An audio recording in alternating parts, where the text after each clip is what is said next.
अन्नपूर्णा, हरे कृष्ण। विशाल प्रभु जी, रानी माता जी, कृष्णा माता जी, प्रणाम माता जी, हरे कृष्ण प्रभु जी, दंडवत प्रणाम। दंडवत प्रणाम, दंडवत प्रणाम। रूही माता हरे जी, कृष्णा, कृष्णा सभी माता जी, मीना माता जी, दंडवत हरे प्रणाम। कृष्ण देव सब प्रभु के जी, चरणों में मेरा दंडवत प्रणाम। हरे कृष्णा गुरु जी, दंडवत प्रणाम। दंडवत प्रणाम माता जी, हरे सुमन माता जी, हरे कृष्णा। गुरु जी दंडवत प्रणाम। हरे कृष्ण सब के लिए हरे कृष्ण। वर्षा माता जी, हरे कृष्णा।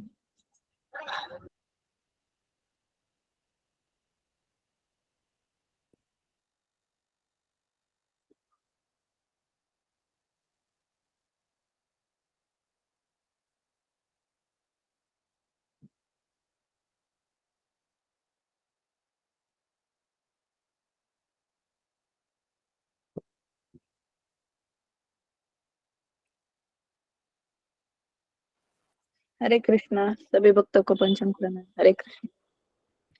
हरे कृष्णा माता जी, हरे कृष्णा। हरे कृष्ण।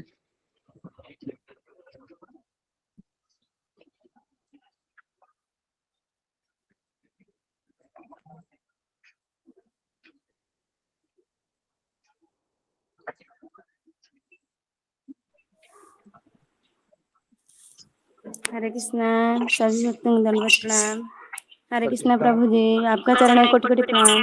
हरे कृष्णा माता जी, हरे कृष्णा। सब आपका हरे दंडवत कृष्णा, कोटि कोटि सबको प्रणाम। दंडवत प्रणाम। हरे कृष्णा सभी प्रभु जी। दंडवत प्रणाम।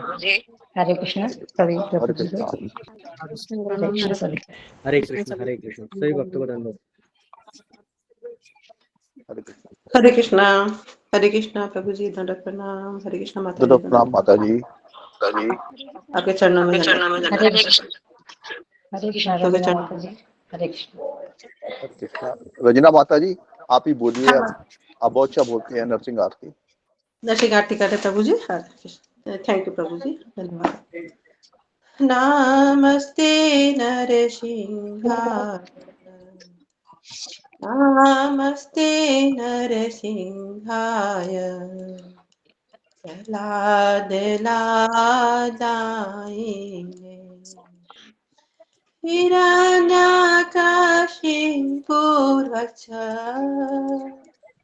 शीलटङ्कानकालये, तो नरसिंहा परे तो नरसिंहा, यतो यतो यामि ततो नरसिंहा, मही नरसिंहा हृदये नरसिंहा, नरसिंहादिं शरणं प्रपदे, तव कमलवरे नखा अद्भुत सिंहा, दलिता हिरण्यकशिपु तनुभृङ्गा, केशवधृता नरहरिरूपा, जय जगदीश हरे, जय जगदीश हरे, स्वामी जय जगदीश हरे, केशवधृता नरहरिरूपा, जय जगदीश हरे,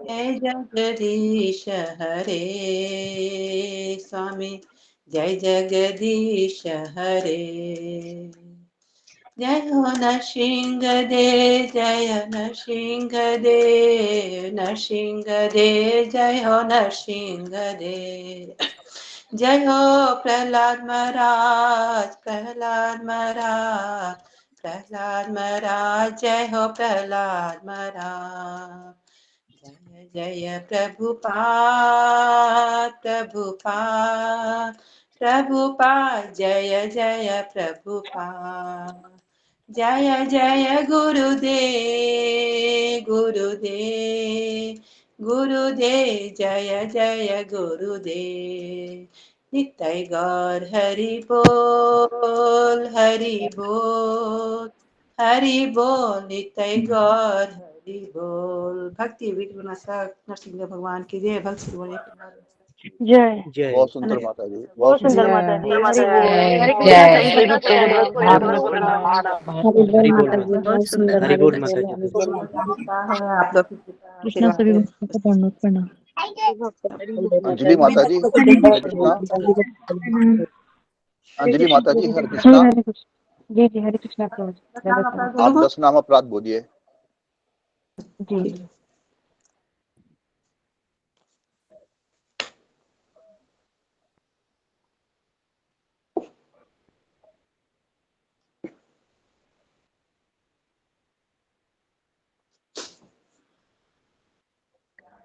पहला भगवान के नाम जप में होने वाले 10 नाम अपराध। पहला, भगवान नाम के प्रचार में संपूर्ण जीवन समर्पित करने वाले महाभागवतों की दंडवत प्रणाम। एक नाम को नाम अथवा उससे स्वतंत्र। तीसरा, गुरु की अवज्ञा करना अथवा उन्हें साधारण मनुष्य समझना। चौथा, वैदिक शास्त्रों अथवा प्रमाणों का खंडन करना। पांचवा, हरे कृष्ण महामंत्र के जप की महिमा को काल्पनिक समझना। छठा, पवित्र भगवान नाम में अपवाद का आरोप करना। सातवां, नाम के बल पर पाप करना। आठवां, हरे कृष्ण महामंत्र के जप को वेदों में वर्णित एक शुभ सकाम कर्मकांड के समान समझना। नौवां, अश्रद्धालु व्यक्ति को हरि नाम की महिमा का उपदेश करना।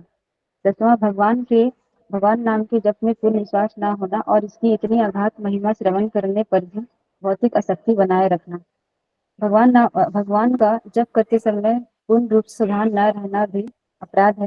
प्रत्येक वैष्णव भक्त को चाहिए कि इन 10 प्रकार के अपराधों से सीधा बचकर रहे, ताकि श्री कृष्ण के चरण कमलों में प्रेम शीघ्र अतिशीघ्र प्राप्त हो, जो मनुष्य जीवन का परम लक्ष्य है।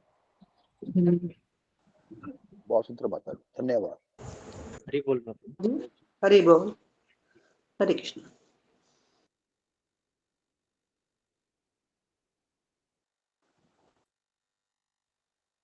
हरे कृष्णा। हरे कृष्णा सभी भक्तों को दंडवत प्रणाम। हरे कृष्ण को दंडवत प्रणाम। हरे दंडवत प्रणाम कृष्ण माता गुरु जी। जी।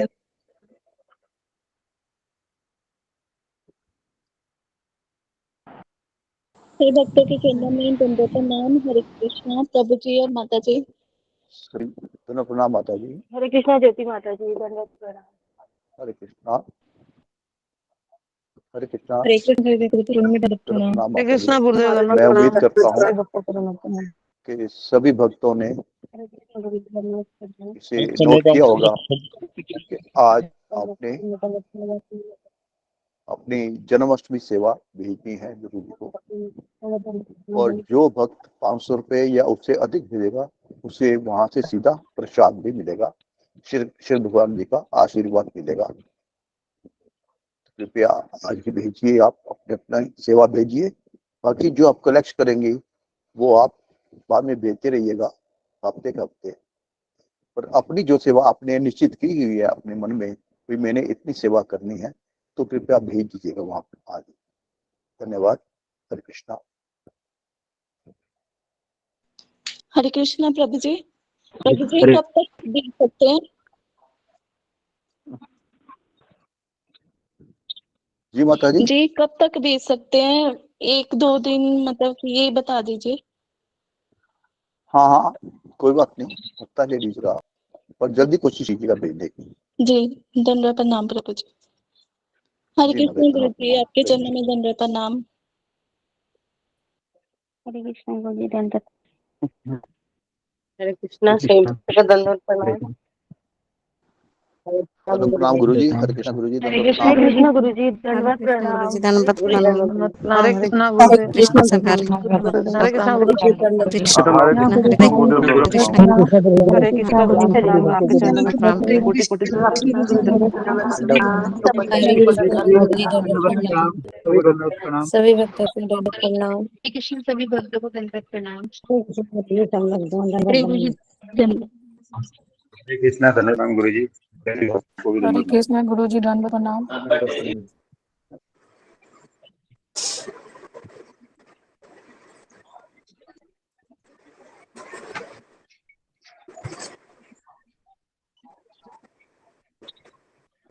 हरे कृष्णा। आज किसका टर्न था?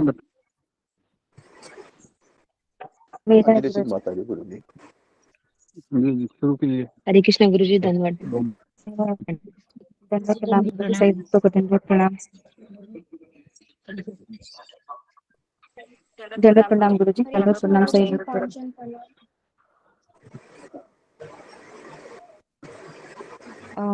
दंडवत प्रणाम कल गुरु जी। कल का विषय गुरुजी बताए थे गुरु अपराध की गंभीरता। तो यहाँ बताए थे गुरुजी कि देवताओं द्वारा बृहस्पति का अनादर हो गया, तो बृहस्पति ने देवताओं का त्याग कर दिया था। तो परीक्षित महाराज ने सुखदेव गोस्वामी से पूछा कि बृहस्पति ने देवताओं का त्याग क्यों किया। तो गुरुजी यहाँ बताते हैं, एक समय देवराज इंद्र एक सभा में वसु, गंधर्व और अप्सरा से घिरे हुए सिंहासन में बैठे विराजमान थे। उसी समय उनके गुरुदेव आ जाते हैं।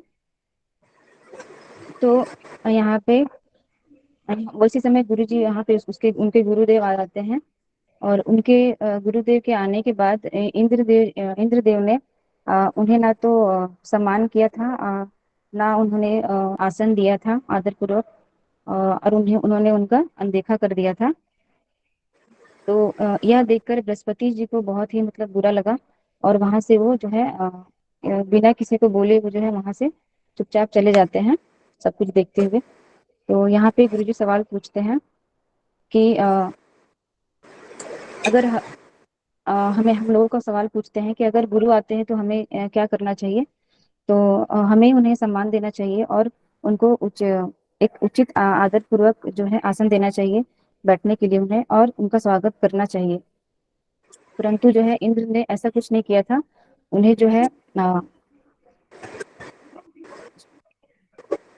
उसके बाद गुरुजी ने बताया कि जो विष्णु के भक्त होते हैं उनको भगवान जो है जो विष्णु के भक्त होते हैं भगवान उन्हें मतलब ऐश्वर्य या फिर ये सब चीज कुछ नहीं देते हैं, क्योंकि भगवान जो है सभी जगह रह सकते हैं, लेकिन जहाँ पे अभिमान होता है वहाँ भगवान कभी नहीं रह सकते। उसके बाद गुरुजी बताते हैं हमारे आचार्य जो है जैसे कि एक भजन है श्री कृष्ण चैतन्य महाप्रभु, ऐसे जो भजन है। तो गुरु जी यहाँ बताते हैं कि जैसे नरोत्तम दास ठाकुर जी जो है हमारे जो आचार्य का जो भाव है, तो वो कहते हैं कि जो हम जो है बहुत पतित हैं, मतलब बहुत ही पतित है, और भगवान जो है पतित पावन है। तो हमारे आचार्य का जो है यह भाव है। और गुरु जी यहाँ पे बताते हैं कि वह इस्कॉन से कैसे मतलब प्रभावित होते हैं।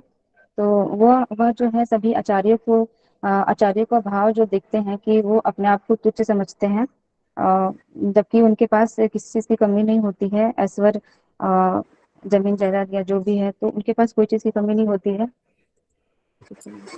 कोई चीज की कमी नहीं होती है। उसके बाद भी वो जो है अपने आप को तुच्छ समझते हैं। और तो ये भाव देखते हैं गुरुजी इस्कॉन में।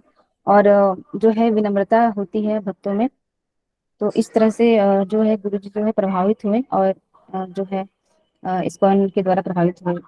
उसके बाद गुरुजी बताते हैं जब बृहस्पति ने देखा था कि इंद्र ने उन्हें पूछा नहीं, तो उसके बाद फिर बताया जाता है कि जब बृहस्पति चले जाते हैं वहां से चुपचाप, तो उसके बाद फिर जो है इंद्र को जो है एहसास होता है कि मतलब उनसे जो है गलती हुई है, अपराध हुई है, और वो जो है देवताओं के अनुपस्थिति में ही खुद को जो है धिक्कारते हैं कि मेरे से जो है गलती हो गई है।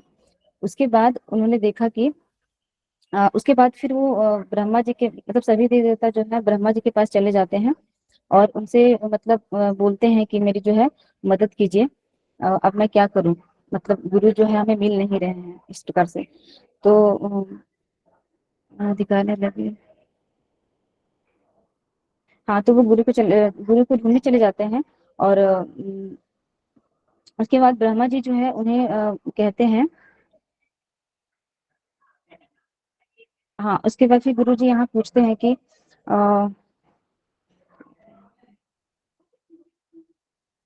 हाँ, यहाँ गुरुजी पूछते हैं कि भक्ति में जो है परिपक्वता जैसे कि इंद्र ने जो है इंद्र की जो प्रतिक्रिया है वो बहुत ही गलत थी, मतलब गुरु महाराज के आने के बाद। तो यहाँ गुरुजी बताते हैं कि जब हमारी भक्ति में परिपक्वता कब आती है, तो जिससे कम से कम हम 10-12 साल जब अभ्यास करते हैं, तो हमारी जो है हमें जो है प्रगति आती है, मतलब परिपक्वता आती है कि हमें कैसे जो है प्रतिक्रिया करनी चाहिए और कौन सी बातें कहनी चाहिए, कौन सी नहीं कहनी चाहिए। तो ये हमें जो है 8-10 साल के बाद अभ्यास करने के बाद जो है समझ आता है। नहीं तो उसके पहले जो होता है उसके पहले जो होता है कि जैसे कि 8-10 साल के पहले से जो भक्त होते हैं। ओके, हरे कृष्ण, धन्यवाद। तो अभी हम आगे बढ़ते हैं। हरे कृष्ण जी। हरे कृष्णा प्रभु, दंडवत प्रणाम सभी भक्तों को, दंडवत प्रणाम। हरे कृष्ण, हरे कृष्ण, हरे कृष्ण। हरे कृष्ण गुरु जी, माता जी, हरे बोल माता जी, हरे बोल। हरे कृष्ण हरे कृष्णा गुरु जी, गुरु जी, दंडवत प्रणाम। हरे कृष्ण, हरे हरे कृष्ण, कृष्णा गुरु जी, दंडवत प्रणाम। सभी भक्तजनों को दंडवत हरे प्रणाम। कृष्ण, हरे कृष्ण। हरे कृष्ण जी, हरे कृष्ण। तो अभी हम आगे बढ़ते हैं। सब लोग अपने माइक को बंद कीजिए कृपया करके। मेरा एक सवाल था, क्या पूछूं मैं? अभी नहीं, बाद में। तो हम आगे बढ़ते हैं। ओम नमो भगवते वासुदेवाय। ओम अज्ञानतिमिरन्धस्य ज्ञानाञ्जनशलाकया चक्षुरुन्मीलितं येन तस्मै श्रीगुरुवे नमः। हे कृष्ण करुणा सिंधु दीनबंधु जगतपते गोपेश गोपिका कांत राधा कांता नमोस्तुते। तप्त कांचन गौरांगी राधे वृंदावनेश्वरी वृषभानुसुते देवी प्रणमामि हरिप्रिये। वाञ्छाकल्पतरुभ्यश्च कृपा सिन्धुभ्य एव च पतितानां पावनेभ्यो वैष्णवेभ्यो नमो नमः। जय श्री कृष्ण चैतन्य प्रभु नित्यानंद श्री अद्वैत गदाधर श्रीवासादि गौरभक्तवृंद। हरे कृष्णा कृष्णा कृष्णा हरे हरे, हरे राम राम राम हरे हरे। ओके, हरे कृष्णा। तो सबका स्वागत है भागवत सत्र में। तो क्षमा कीजिए कि आज काफी देर हुई, क्योंकि अभी मुझे लगता है कि जन्माष्टमी तक हमारा यही समय रहेगा, क्योंकि मुझे बाहर जाना पड़ता है कलेक्शन के लिए। तो मैं अभी जस्ट मैं 3:45 बजे आया, उसके बाद मैंने खाना खा लिया है ना 4 बजे, और उसके बाद थोड़ा सा 10 मिनट में खाना आने के बाद मैं अभी आपके सेवा में यहाँ पर आपको कुछ कहने के लिए आया हूँ, है ना। तो मुझे अभी थोड़ा सा रश रहेगा जन्माष्टमी तक। तो आप भी अपनी सेवा कीजिए जन्माष्टमी की, और मुझे भी अपनी सेवा देनी होगी। तो सुबह ही हम चले जाते हैं 10:30 बजे के आसपास, और फिर हम देरी हो जाती है 3:30। मैंने कहा था कि 3:30 बजे तक मुझे पहुंचना है, लेकिन 4 बज गए आज। तो फिर खाना अभी खा के मैं अभी जस्ट आपके पास बैठा हूँ। ओके, तो आप में से कितने लोग, मुझे लगता है कि सबको ये समय ठीक रहेगा जन्माष्टमी तक 4 से 7 तक हम जय गुरु जी, करेंगे। जय गुरु जी। अच्छा, जी गुरु जी, जी गुरु जी। जी गुरु जी, सब ठीक। जैसा भी रहेगा तो गुरु जी अच्छा रहेगा। जी गुरु जी, अच्छा ठीक समय है। तो हम 4 बजे जन्माष्टमी तक देखते हैं किस तरह से होता है, और अगर फिर यही समय ठीक रहेगा तो हम इसी समय को कंटिन्यू भी कर सकते हैं। ठीक है, ओके। तो अभी हम आगे बढ़ते हैं। जी, तो आशा करता हूँ कि आप सभी लोग जन्माष्टमी की सेवा कर रहे होंगे। जो हमारे प्रिय भगवान श्री कृष्ण का जन्मदिन आ रहा है आने वाली 7 तारीख को, तो हमें यथाशक्ति हमें योगदान देना चाहिए। जब हमारे पुत्र की शादी होती है या बर्थडे भी होता है तो हम कई रुपया खर्चा करते हैं, है ना। तो भगवान श्री कृष्ण का जन्माष्टमी अभी अगले महीने आ रहा है, जो साल में आता है। तो हमें भी पूरा उत्साह से पूरी शक्ति से जोर से हमें उनकी सेवा करनी चाहिए, है ना।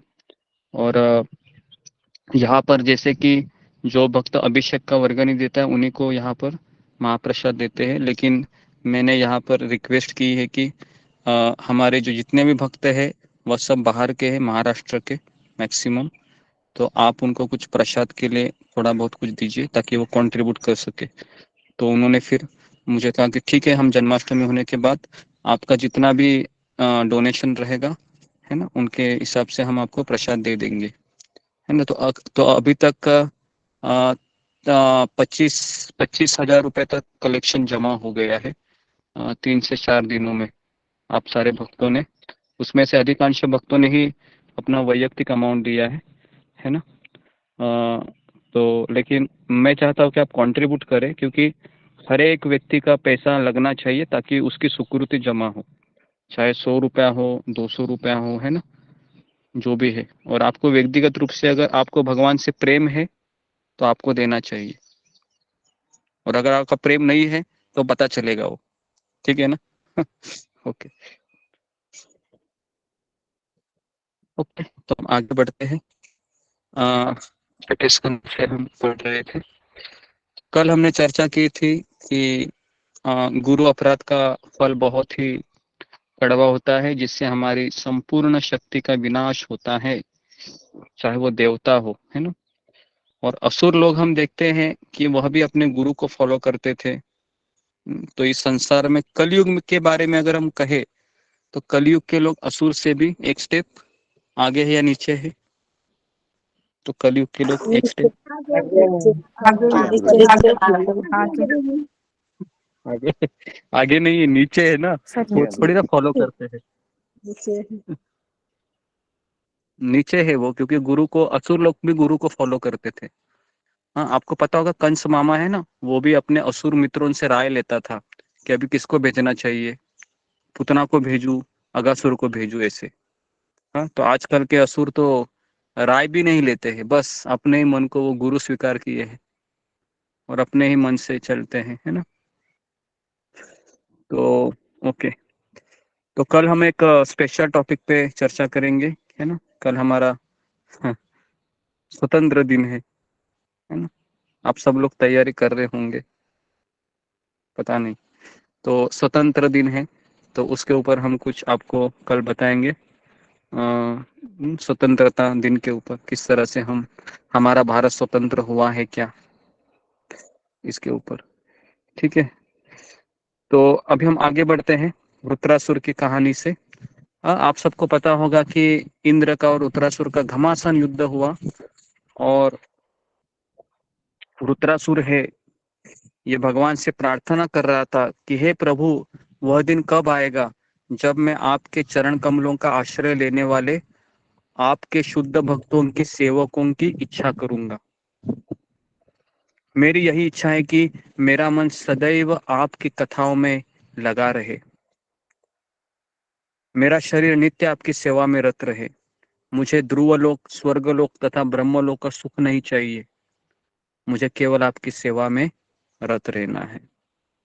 इसका अर्थ आप समझ रहे हो क्या? इसका अर्थ है कि भगवान की सेवा में जो सुख हमें प्राप्त होता है, ऐसे सुख की कहीं पर भी तुलना नहीं की जा सकती। तो ब्रह्म सुख हो, चाहे वो स्वर्गलोक का सुख हो, चाहे वह ब्रह्म ज्योति में भी रहने वाला सुख क्यों ना हो।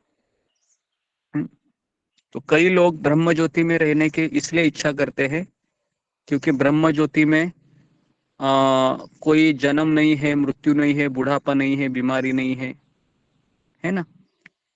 तो कौन मुझे बताएगा कि ब्रह्म ज्योति में और वैकुंठ लोक में और गोलोक वृंदावन में, तीनों में क्या भेद है? जी, फिंगर को रेज कीजिए कृपया करके कि ब्रह्म ज्योति में, वैकुंठ लोक में और गोलोक वृंदावन में क्या भेद है? किसी को ये उत्तर आएगा? प्रयास कीजिए। जो लोग हमेशा चुप बैठते हैं वो भी जरा अपने फिंगर को रेज कीजिए। गलती हो गई तो भी चलेगा, क्योंकि गलती होने से ही व्यक्ति सीखता है ना। किसके अगर मन में भय है, अरे बाप रे, अगर मैं बोलूंगी या मैं बोलूंगा और मेरा अगर उत्तर गलत होगा तो मेरी नाक कट जाएगी, ऐसा लगता है किसी को यहाँ पर कि मेरी नाक कट जाएगी, तो इसके लिए मैं उत्तर नहीं दूंगा। तो मेरा आप लोगों से सुझाव रहेगा कि हमारी नाक अगर भक्तों के सामने कटती है ना, तो कट जाने दो, समझ में आ रहा है? क्योंकि अगर भक्तों के सामने नाक नहीं कटेगी तो किसी दूसरों के सामने नाक कटानी पड़ेगी। तो इसके लिए थोड़ा सा, है ना, अपने आप को तैयार कीजिए प्रश्न के उत्तर देने के लिए। ओके जी, बताइए तितली मिश्रा, बताइए। हरे कृष्ण गुरु जी, दंडवत प्रणाम। मुझे लगता है कि ब्रह्म ज्योति में वहां पर जाने के बाद ऐसा कोई मजा नहीं है, कुछ इंटरेस्ट नहीं है वहां पर, बस जाना है और उसके बाद हो सकता है कभी ना कभी उसको फिर वापस आना पड़ सकता है इस संसार में। और वैकुंठ धाम में बहुत सुख है, बहुत आराम है, पर वहां पर भगवान के साक्षात दर्शन और सेवा नहीं है। और गोलोक धाम में क्या है कि भगवान का हम सेवा कर सकते हैं और हमेशा नित्य निरंतर भगवान की सेवा में हम सब लगे रहते हैं, भक्तों का संग होता है, तो एक अलग ही आनंद का होता है और एक अलग भाव होता है जो गोलोक धाम में होता है। वो भाव कहना तो वैकुंठ में मिलता है और ब्रह्म ज्योति में तो खैर बिल्कुल ही नहीं मिलता है। हरे कृष्णा गुरु जी, कुछ गलती हो गई तो क्षमा कीजिएगा। ओके जी जी, ओके नेक्स्ट आगे बढ़ते हैं और थोड़ा सा जी। अनिल शर्मा प्रभु जी। गुरु जी दंडवत प्रणाम। तो जो पहली स्टेज है उसमें तो जो है हमें जो भौतिक जिस तरह से हमें सुख मिलते हैं उसी तरह के सुख वहाँ पर मिलते हैं। और वैकुंठ धाम में जो है वहाँ पर कोई कुंठा नहीं होती, वैकुंठ कुंठा के कुंठा से रहित होता है वो। तो लेकिन वहाँ पर भी हमें जो है वापस आना पड़ सकता है। और गोलोक वृंदावन में तो भगवान का नगर है, वो भगवान की जगह है, तो वहाँ तो हमें कोई भी किसी किस्म की कोई परेशानी, वहां से वापस भी नहीं आते। एक बार जो चले जाते हैं वापस नहीं आते।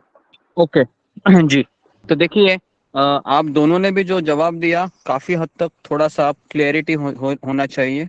पहली बात है कि ब्रह्म ज्योति में कोई जन्म नहीं है, मृत्यु नहीं है, बुढ़ापा नहीं, बीमारी नहीं है, तो वहां पर भी वैसा ही आनंद है जैसे गोलोक में है, लेकिन थोड़ा सा निचले दर्जे का आनंद है ना। ऐसा मत सोचे कि ब्रह्म ज्योति में व्यक्ति दुखी हो सकता है। और दूसरा है कि ब्रह्म ज्योति में व्यक्ति वापस नहीं आता है, ठीक है। ब्रह्म ज्योति में एक बार चला गया वो भी वापस नहीं आता है ना।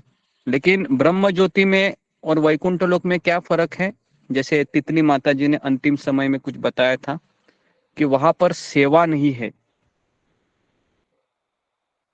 ब्रह्म ज्योति में कोई सेवा नहीं है, ना कोई सत्संग वहां पर चलते हैं। बस वहां पर कैसा है, आपको आनंद रहेगा बहुत, कोई टेंशन नहीं है, कोई चिंता नहीं है, कोई परेशानी नहीं है। और वैकुंठ लोक ये क्या है, ये हमने आपको बताया था, ये भगवान का ऑफिस है, याद है कि नहीं? ये हमने बताया था भगवान का ऑफिस है। वहां पर 2.5 रस होते हैं, ये किसी ने मुझे बताया नहीं कि 2.5 रस वहां पर होते हैं, ये फर्क है। और गोलोक वृंदावन में 5 रस होते हैं, है ना। तो इस तरीके से ये थोड़ा सा फर्क है, आप इसको समझ लीजिए, है ना। और वैकुंठ और गोलोक वृंदावन के बीच क्या क्या है, अयोध्या है, द्वारिका है, जगन्नाथपुरी है, मायापुर है ना, और मथुरा है। तो जैसे जैसा जिसका जिसका भाव रहेगा वैसे वैसे व्यक्ति वहां चला जाता है। लेकिन आप सबको कहाँ जाना है, किसी ने डिसाइड किया है? ब्रह्म ज्योति, वैकुंठ, गोलोक वृंदावन, अयोध्या, द्वारिका, जगन्नाथपुरी, बहुत सारे स्टेशन है ऊपर। तो आप अपना अपना, है ना, मत है वह चार्ट बॉक्स में लिख सकते हैं कि मुझे कहाँ जाना है जी, है ना। तो बहुत सारे ऑप्शन है जी, है ना। जी आगे बढ़ते हैं अभी। तो इस तरीके से कल हमने दधीची मुनि के बारे में भी चर्चा की, है ना। दधीची मुनि किस तरीके से अपना पूरा शरीर दे देते हैं, किसको देते हैं अपना पूरा शरीर? इंद्र को। जी, इंद्र को पूरा शरीर दे देते हैं देवी देवताओं, है ना। और देने के बाद वह रोते हैं क्या ऐसे कि बाप रे मुझे अभी, है ना, नहीं, खुशी खुशी दे देते हैं। खुशी खुशी से दे देते हैं। नहीं रोते गुरुजी। क्यों वो खुशी खुशी से देते हैं? तो इसका भी एक कारण है, क्योंकि वो जानते थे कि मैं आत्मा हूँ, मैं शरीर नहीं हूँ। तो इसके लिए उन्होंने अपने शरीर को दे दिया। ठीक है, तो उसके बाद आप वृत्रासुर मुझे बताइए कि वृत्रासुर और इंद्र में क्या भेद है। जी अशोक चावला प्रभु बताइए, इंद्र की चेतना में और वृत्रासुर की चेतना में कल हमने क्या भेद दिखाई दी। वृत्रासुर की चेतना थी शुद्ध, वो भौतिक सुख नहीं चाहता था, वो चाहता था कि मैं, उसने खुद कहा था कि मेरे को मारो, आपको ज्ञान नहीं है क्या, आपको वज्र दिए है दधीचि मुनि ने, तो आप मेरे को मारो, मैं गोलोक, मैं प्रभु के चरणों में पहुंचूंगा। जबकि इंद्र को भौतिक सुख चाहिए होता है, उसे राज्य चाहिए होता है अपना। ये दोनों में फर्क है। जी जी जी जी, तो ये एक बहुत अच्छा पॉइंट है जो अशोक चावला प्रभु ने बताया कि इंद्र भले असुर के शरीर में था, सॉरी वृत्रासुर ये असुर के शरीर में था, लेकिन वृत्रासुर की चेतना कैसी थी, एक भक्त की तरह थी। और इंद्र है ये देवता थे, लेकिन उसकी चेतना कैसी थी, एक असुर की तरह थी। उसको इस संसार में ही रहना था, है कि नहीं। तो ये सब सुनने के बाद परीक्षित महाराज को जिज्ञासा हुई कि ऐसा राक्षस जो मरने को डरता नहीं है और ये भी सोचता है कि मुझे भगवान आपके भक्तों की सेवा करनी है, तो बहुत क्यूरियोसिटी हो गई परीक्षित महाराज को। परीक्षित महाराज को लगा कि ये कोई स्पेशल राक्षस लगता है, तो उन्होंने फिर सवाल पूछा, किनको, अपने गुरु को। क्या सवाल पूछा कि गुरुदेव, ये आपने जो कथा अभी हमें बताई, ये बहुत इंटरेस्टिंग कथा लग रही है, जरा मुझे बताइए कि इनका पिछला जन्म का क्या कुछ तो रहेगा ना कनेक्शन।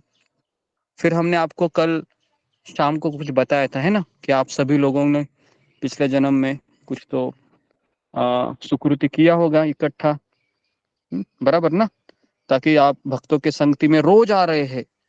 रोज आना मतलब, है ना, मैंने एक बार आप बताया भी था कि एक बार गौरांग प्रभु अपने प्रवचन में कह रहे थे, इस संसार का भाग्यशाली व्यक्ति कौन है। तो इसका उत्तर क्या था, बताइए मंजू सिंह माता जी, इस संसार का भाग्यशाली व्यक्ति कौन है। हरे कृष्णा गुरु जी, धन्यवाद प्रणाम। गुरु जी, भाग्यशाली व्यक्ति वही है जिसे सत्संग प्राप्त है और गुरु प्राप्त है। हरे कृष्ण। इसका उत्तर थोड़ा सा अलग दिया था उन्होंने कि भक्तों का, हाँ नहीं नहीं, भक्तों का संग नहीं, उन्होंने ऐसा कहा था कि जिसको भगवान की कथा सुनने का अवसर मिलता है वो भाग्यशाली है ना। तो उन्होंने कहा था गौरांग प्रभु ने कि जिसको भगवान की कथा सुनने का अवसर मिलता है, और उसके बाद उन्होंने कहा था कि इस संसार में सबसे अधिक भाग्यशाली कौन है। तो उसके बाद उन्होंने कहा था जिसको भगवान की कथा सुनने का अवसर रोज मिलता है ना, रोज मिलता है। महाभाग्यशाली बोले थे। जी। और इस संसार में सबसे कम भाग्यशाली या सबसे क्या बोल सकते, सबसे दुर्भाग्यशाली व्यक्ति कौन है, जिसको सत्संग मिलने के बाद भी वह प्रगति नहीं कर पाता। समझ में आ रहा है क्या, इस संसार में दुर्भाग्यशाली व्यक्ति कौन है, जिसको सब कुछ मिल रहा है, सत्संग मिल रहा है, कथा मिल रहा है ना, लेकिन वह प्रगति नहीं करता। वो कौन है इस संसार का सबसे दुर्भाग्य व्यक्ति है। अगर मैं आपको कहूं कि मैं आपको एक सोना दे रहा हूं या मैं आपको 1 करोड़ रुपए दे रहा हूं, लेकिन वो आप क्या करोगे, उस 1 करोड़ रुपए को लापरवाही से किसी कबट में बंद करोगे, बिना चाबी की, बिना ताला की चाबी में, इस तरीके से, है ना, और आप चले जाएंगे। तो ऐसे व्यक्ति को पड़ोसी लोग क्या बोलेंगे, क्या बेवकूफ व्यक्ति है, 1 करोड़ रुपए देखो कैसा रख रहा है, जरा अच्छे से तिजोरी में रखना चाहिए ना। तो ये हमारी परिस्थिति है। तो आप कौन से कैटेगरी के भक्त हैं, फर्स्ट कैटेगरी, सेकंड कैटेगरी या थर्ड कैटेगरी, आप ही डिसाइड कीजिए। Second category. ठीक है, मुझे नहीं लगता कोई थर्ड कैटेगरी बोलने की हिम्मत करेगा, है ना। थर्ड कैटेगरी कोई नहीं बोलेगा, क्योंकि वो बहुत ही बोलने में भी अजीब लगेगा। ओके, तो आगे बढ़ते अभी हम इस तरीके से सुखदेव गोस्वामी अभी कथा को शुरू कर रहे हैं। तो कल हमने इस पे एक बड़ा लेसन लिया था कि शरीर आज नहीं तो कल नष्ट होकर रहेगा।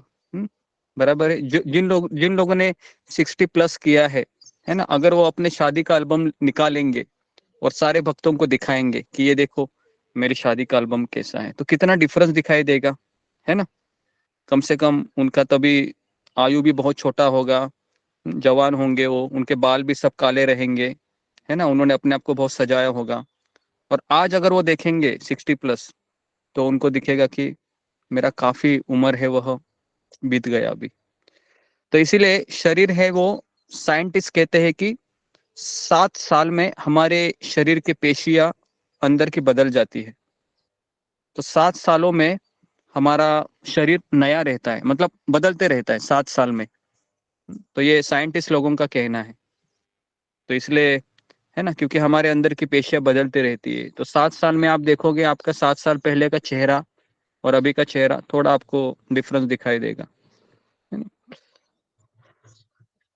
जी, तो इस तरीके से अभी परीक्षित महाराज को सुखदेव गोस्वामी कथा सुनाने जा रहे हैं कि एक समय शूरसेन राज्य के में एक चित्रकेतु नाम का राजा रह रहा था।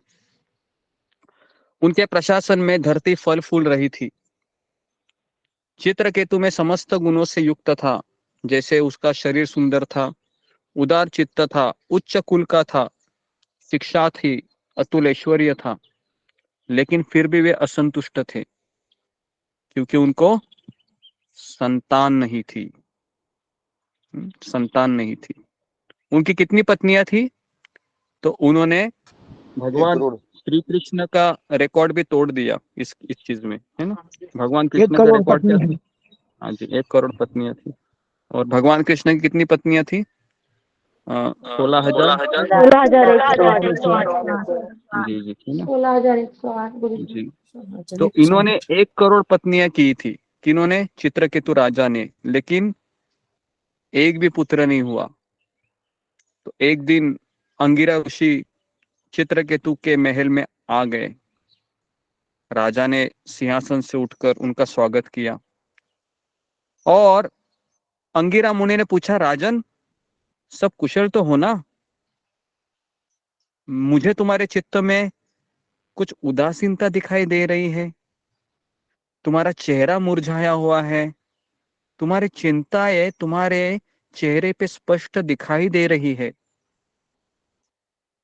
चित्रकेतु राजा ने ऋषि के कहने पे इस तरह से उत्तर दिया, अत्यंत निराश होकर कहे, आप जैसे सिद्ध पुरुषों से भला क्या छिपा है ऋषिवर।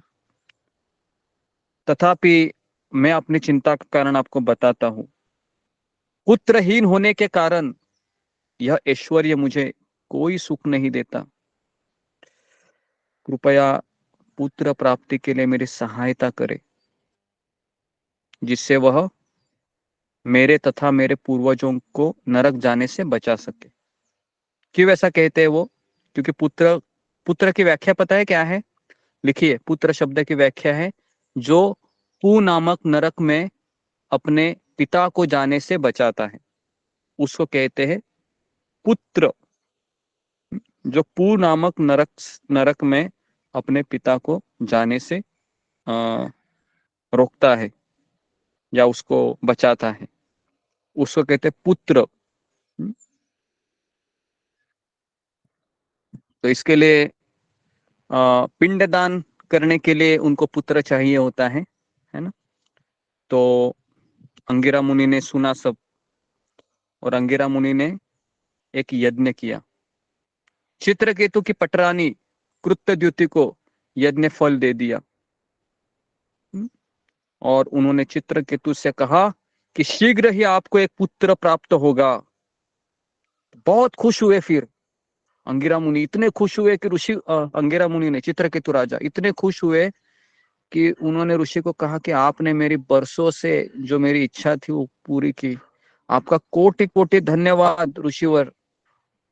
लेकिन उसके बाद थोड़ा से रुक गए। लेकिन हे राजन, जो आपको पुत्र होगा ना, वो आपके हर्ष तथा शोक का कारण बनेगा। तो इस तरह से उनको आगे चेतावनी दी। तो अंगिरा ऋषि तो चले गए, लेकिन चित्रकेतु महाराज सोचने लगे कि मेरा होने वाला पुत्र मेरे आनंद का और मेरे दुख का भी कारण बनेगा। आनंद का कारण तो मैं समझ रहा हूँ, लेकिन ये दुख का कारण कैसे बनेगा? तो ज्यादा बहुत सोचने लगे। तो सोचने लगने के बाद उनको ऐसा लगा कि शायद मेरा पुत्र इकलौता होगा, इसके लिए बहुत हठी होगा, बहुत नखरे करेगा, बहुत बिगड़ जाएगा, थोड़ा अभिमानी होगा, आज्ञा का पालन नहीं करेगा। क्या ये मेरे शोक का कारण होगा? तो राजा ने सोचा कोई बात नहीं, पुत्र न होने से अच्छा है बिगड़ा हुआ पुत्र चलेगा मुझे। ऐसा लगता है किसी को कि पुत्र न होने से अच्छा है कि बिगड़ा हुआ पुत्र चलेगा? तो अगर किसी को लगता है तो पता नहीं, देखते हैं अभी। हाँ, जिनको पुत्र हुआ है उनसे आप पूछ सकते हैं, है ना, कि आपको अभी पुत्र चलेगा कि आपको परेशान कर रहा है। ओके, तो इससे हमें क्या सीख मिलती है? तो देखिए, प्रभुपाद हमें शिक्षा देते हैं, कई बार मायाबद्ध जीव किसी भौतिक वस्तु की नितांत आवश्यकता का अनुभव करता है अपने जीवन में, किंतु आत्मज्ञानी व्यक्ति जानते हैं कि भौतिक वस्तुएं क्षणभंगुर सुख प्रदान करके बंधन एवं दुखों का कारण बनती है। जैसे मैं आपको बताऊं कि इस संसार में, एक बार परम पूज्य राधानाथ स्वामी महाराज कह रहे थे, इस संसार में सबसे ज्यादा पेन पता है किस चीज से होता है? सबसे ज्यादा दुख, सबसे ज्यादा दुख इस संसार में उसी व्यक्ति से होता है जिससे हमारा ज्यादा से ज्यादा लगाव होता है।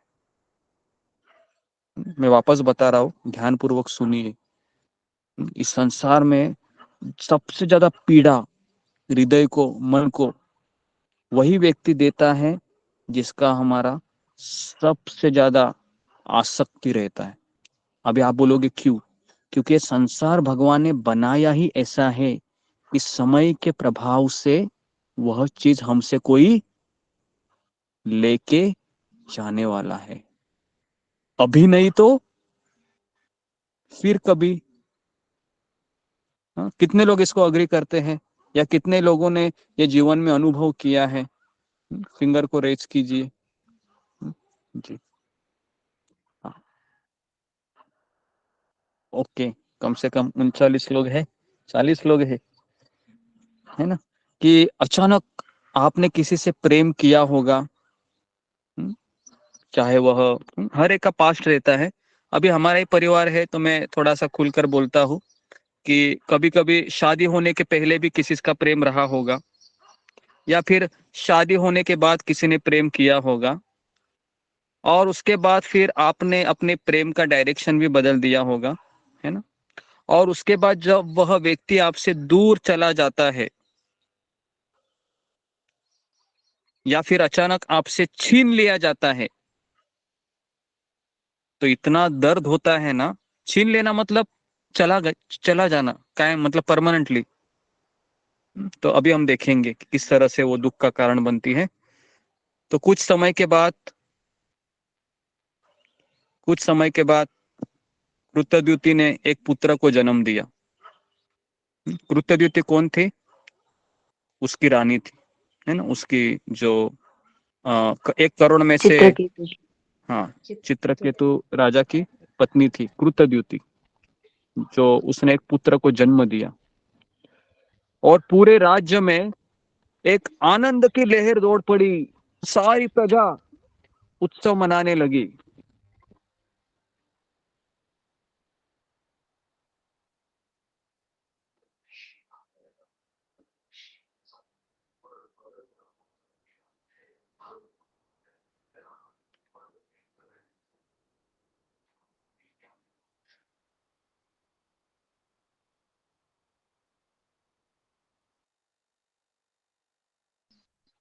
ओके, तो इस तरीके से पूरे प्रजा में उत्सव की लहर उमड़ पड़ी और चित्रकेतु के आनंद की सीमा नहीं रही। और इस तरीके से राजा ने घोड़े, भूमि, आभूषण, चांदी सब दान दिया और पुत्र तथा कृत्यदुति के प्रति चित्रकेतु का स्नेह दिन प्रतिदिन बढ़ने लगा और अन्य पत्नियों की उपेक्षा होने लगी। बराबर ऐसे होता है, कभी कभी राजा को कई रानियां हुई तो एक रानी फेवरेट हो गई, या है ना, तो बाकी की रानी को क्या लगता है, ईर्ष्या लगता है। खास करके कोई भी पत्नी है ना अपने पति को किसी दूसरे के स्त्री के साथ देख सकती है क्या? बहुत डेंजरस है ना, बराबर है, डेंजरस जोन है वो किसी भी, है ना, पति के लिए वो, है ना। फिर उसकी पत्नी ऐसी धुलाई करती है शाम को, पूछो मत, है ना। तो ये भी इसी तरीके से हो रहा था कि जितनी भी रानियां थी, है ना, अभी कम से कम मुझे लगता है कि 1 करोड़ रानी होगी। मतलब आप सोचो 1 करोड़ को -1 करोगे तो उतनी रानियां का, है ना, वो पूरा हृदय जल रहा था। कैसे ये मेरे पति को समझ नहीं आ रहा है कि हम भी तो उनकी पत्नियां हैं, हमें क्यों नहीं इतना समय दे रहा है, सारा समय उन्हीं के लिए। तो इस तरीके से सारी रानियां का द्वेष क्या हुआ, बहुत धगधगने लगा और वे संतानहीन होने के लिए स्वयं को धिक्कारने लगी, है ना।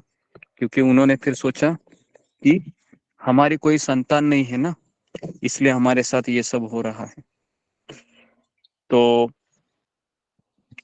द्वेषवश उनकी बुद्धि भ्रष्ट हो गई और उन्होंने क्या किया, उन्होंने रात को मीटिंग बुलाया, सारे रानी आ गई वहां पर और वहां पे एक टीम लीडर थी, है ना, एक रानी।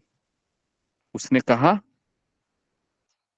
हमारे और हमारे पतियों के बीच एक ही कांटा है, वो कौन है, वो है ये पुत्र। अगर हम इसी को मार देंगे तो न बजेगा बांस, न बजेगी बांसुरी। तो इस तरीके से हम क्या करेंगे, इस बेटे को जहर देके मार डालेंगे। तो इसमें हमको क्या सीख मिलती है कि द्वेष हृदय को कठोर बना देता है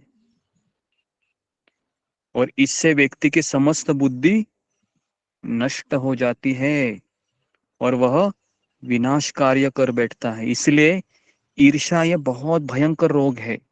हमारे भक्त समुदाय में भी अगर किसी की ज्यादा ही प्रशंसा हो रही है तो कभी कभी वह ईर्ष्या हमारे हृदय में प्रकट होती है कि नहीं होती है? होती है। आप भले ही मना करें, लेकिन एक बद्ध जीव के हृदय में ये होती है ना, कि मुझे अब पहले मुझे बहुत डिमांड था, अभी मेरा डिमांड ही कम हो गया, ये क्या हो गया मेरे साथ? ये क्या हो गया? पहले तो एकदम मैं मैन ऑफ द मैच था, अभी तो मुझे कोई पूछ भी नहीं रहा है। तो फिर क्या होता है, फिर वो ईर्ष्या जन्म लेती है और वही ईर्ष्या हमारे हृदय में एक जहर की तरह काम करती है और हम कभी भक्ति से चले जाते हैं, ये हमें भी पता नहीं चलता है।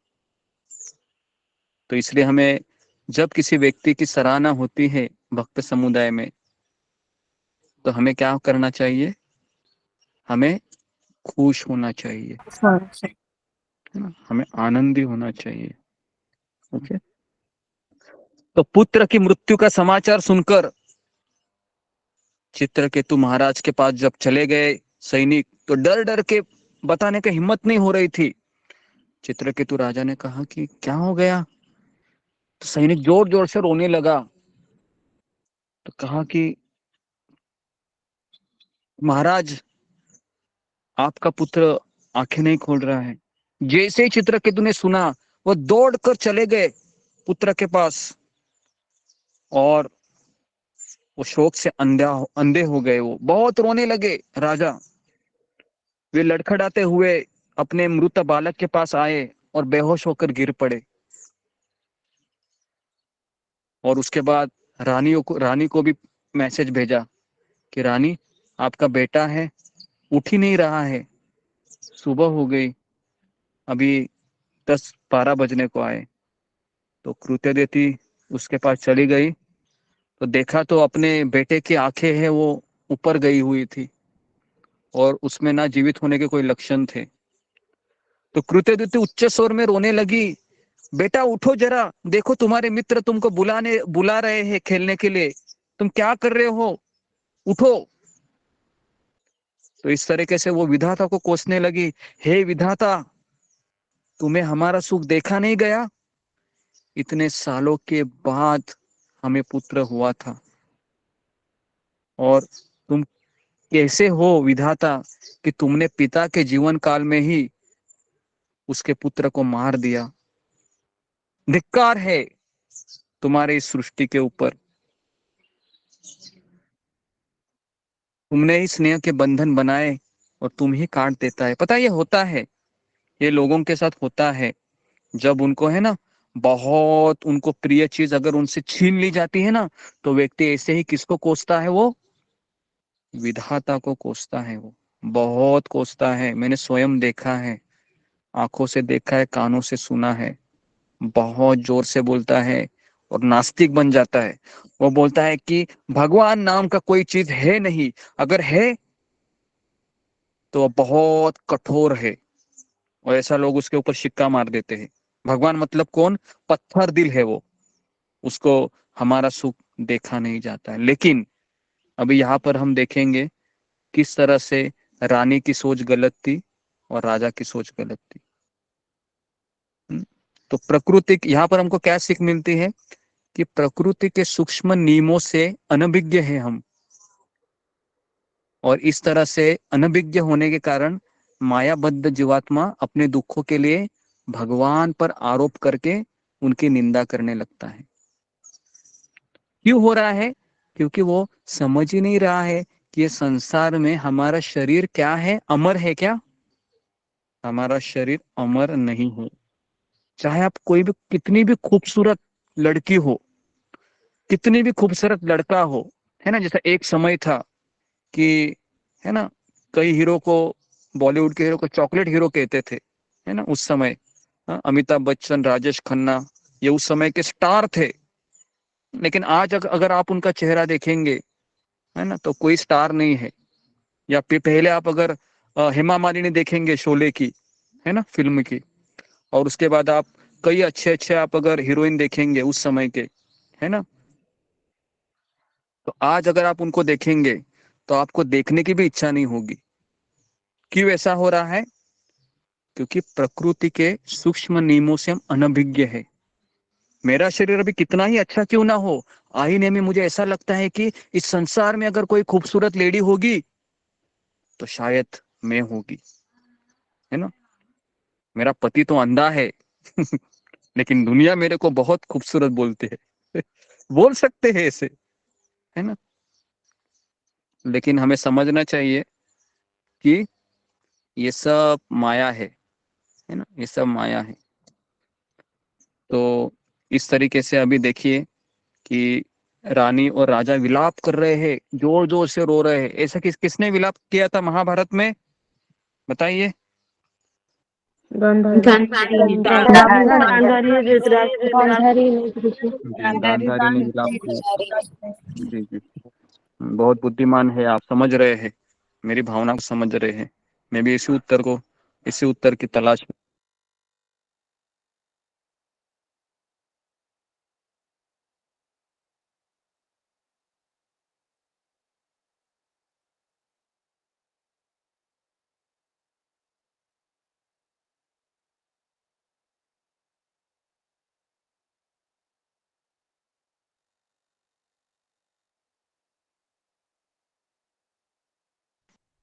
तो इस तरीके से फिर अभी अगला एपिसोड में हम एंट्री कर रहे हैं कि भक्त कृपा द्वारा शोक से भक्ति की ओर। तो अभी देखिए उनके जीवन में किनका आगमन होता है कि अचानक षड्यंत्रकारी रानियों सहित पूरा राजमहल शोक सागर में डूबा था। तभी अंगिरा ऋषि किसको लेकर आ गए, नारद मुनि को लेकर आ गए। बहुत रो रहे थे दोनों, है ना। रानियों ने अपने खुले खुले बाल खुले किए थे, जोर जोर से अपनी छाती को पीट रही थी। राजा भी अपने पुत्र को देखकर बेहाल था, एक दीवार को लेके ऐसे खड़े थे जैसा सब लुट गया, बर्बाद हो गया, इस तरीके से। और उसके बाद नारद मुनि वहां पर अंगिरा ऋषि के पास आए। दोनों ने चित्रकेतु को अध्यात्म का ज्ञान दिया। कहा कि हे राजा, तुम किसके लिए रो रहे हो? इस शव के लिए, इस मृत शरीर के लिए शोक कर रहे हो? इसका तुम्हारे साथ क्या संबंध है?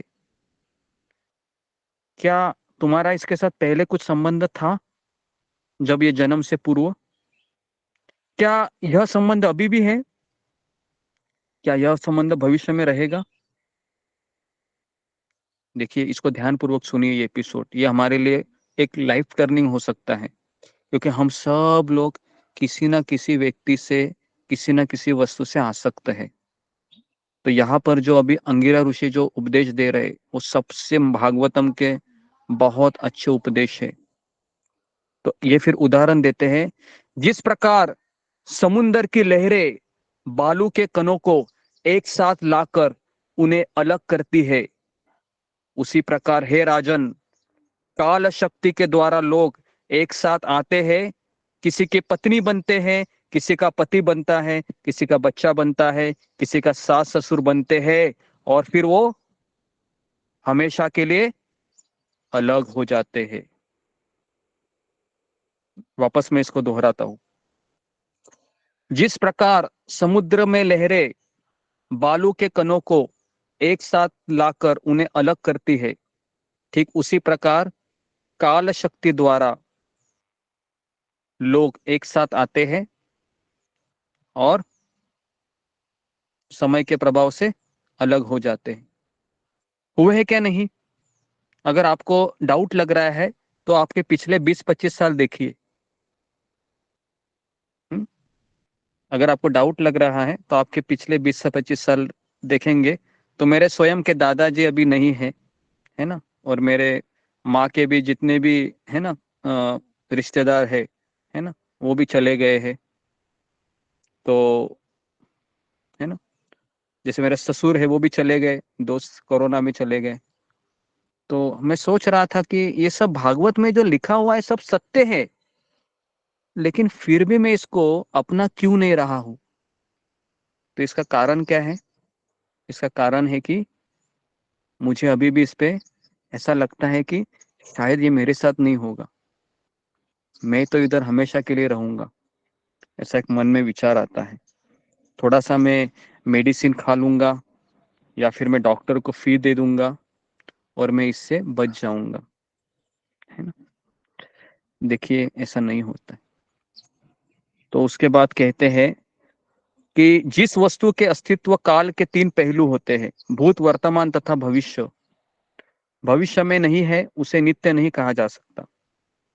सोने से पहले स्वप्न का अस्तित्व नहीं होता, बराबर है। आप जब सपना देखते हैं तो उसका कोई अस्तित्व होता है क्या? कोई अस्तित्व नहीं। देखो, आप जब सपना देखते हो तो, है ना, और जगने के बाद क्या उसका कोई अस्तित्व होता है? लेकिन कई लोग उस सपने को सच मानकर मुझे फोन करते हैं, गुरुजी मुझे ऐसा सपना मिला, सपना पड़ा है, सपने में ये हुआ है। तो क्या भगवान मेरे ऊपर खुश है? मैं बोलता हूँ, सपने से निकल जाओ, सपने से जग जाओ अभी, और माला लेके चैटिंग करने बैठो। लेकिन वो चैटिंग में भी क्या करते हैं? सपने को याद करते हैं। समझ में आ रहा है आपको? वो चैटिंग में भी सपने को याद करते हैं कि मुझे सपना गिरा था, लड्डू गोपाल चल के आए मेरे पास, मेरे बगल में सोए, क्या सपना था वो, और अचानक 4 बजे का अलार्म लगा, टूट गया मेरा सपना। तो देखिए, हमें सपने की दुनिया से बाहर आना चाहिए। ओके, लेकिन अगर हम क्योंकि सपना का कोई अस्तित्व नहीं, लेकिन कोई आध्यात्मिक सपना भी गिरता है, भगवान का, भक्त का, सत्संग का आना है, तो ठीक है ना, ठीक है। लेकिन वो चैंटिंग करते समय वो सब याद नहीं करना चाहिए। चैंटिंग करते समय केवल भगवान के नाम पे हमको फोकस करना है ना। लेकिन खास करके मैंने लेडीज का देखा है, मैंने कभी जेंट्स को ये सवाल पूछते हुए नहीं देखा है। कि मुझे सपना पड़ा था, तो सपने का क्या इसका अर्थ है। लेकिन आज तक 50 लेडीज लोगों ने फोन किया होगा कि मुझे भोर में सपना गिरा था, सपने में ये हुआ था, वो हुआ था। मैं बोलता हूँ कि कब ये बाहर आ जाएंगे पता नहीं, अभी 2 दिन लगेंगे लगता है। तो इस तरीके से है ना। तो सोने से पहले स्वप्न का कोई अस्तित्व नहीं होता है और नहीं जगने के बाद होता है। अतः उसे अस्थाई माना जाता है। इसी प्रकार इस संसार के संबंध अस्थाई है। चाहे आपका पति हो, पत्नी हो, बच्चे हो, है ना, आपको लगता है कि मेरे अपने हैं, समय का प्रभाव देखिए, कोई अपना नहीं संसार में। लेकिन खास करके लेडीज का ही ज्यादा अटैचमेंट देखा गया। इसके लिए जब कोई मरता है तो ज्यादा कौन रोती है? बिलक बिलक के लेडीज ही रोती है ना, बहुत बिलक बिलक के रोती है, बहुत, इतना रोती है कि आप पूछो मत, बहुत बिलक बिलक के रोती है। तो हमें इस चीज को समझना चाहिए कि क्योंकि क्यों ऐसा होता है, क्योंकि लेडीज की अटैचमेंट बहुत ज्यादा होती है, बहुत बहुत ज्यादा अटैचमेंट होती है। क्योंकि लेडीज में इमोशन ज्यादा होते हैं, भावनाएं, और जेंट्स में विवेक बुद्धि होती है। जेंट्स थोड़ा बुद्धि से सोचता है ना। इसके लिए कोई अगर भक्ति में कोई पुरुष आता है ना तो वो छोड़ के नहीं जाता है। लेकिन कोई जब लेडीज आती है ना तो उसके चांसेस होते हैं, क्योंकि उसके इमोशन के ऊपर वो ज्यादा भरोसा करती है ना। लेकिन कुछ लेडीज ऐसे है भागवत की, जैसे कुंती महारानी, गांधारी नहीं, द्रौपदी, है ना। उसके बाद कौन थी वो रामायण में महिला जो अकेली अपने गुरु की इच्छा से रहती है? शबरी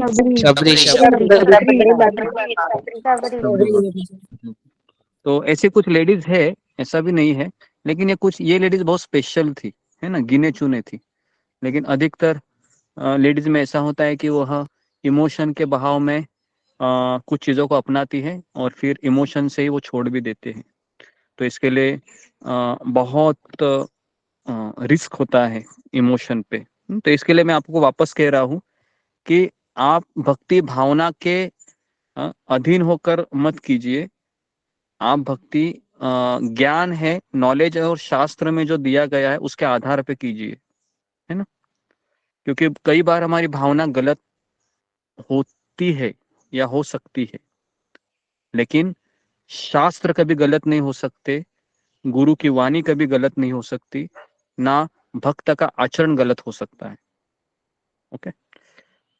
तो इस तरीके से अंगिरा ऋषि ने चित्रकेतु से कहा, जब मैं पहली बार आपके पास आया था ना, उस समय तुम्हारा मन मैंने देखा भौतिक इच्छाओं से ग्रस्त था,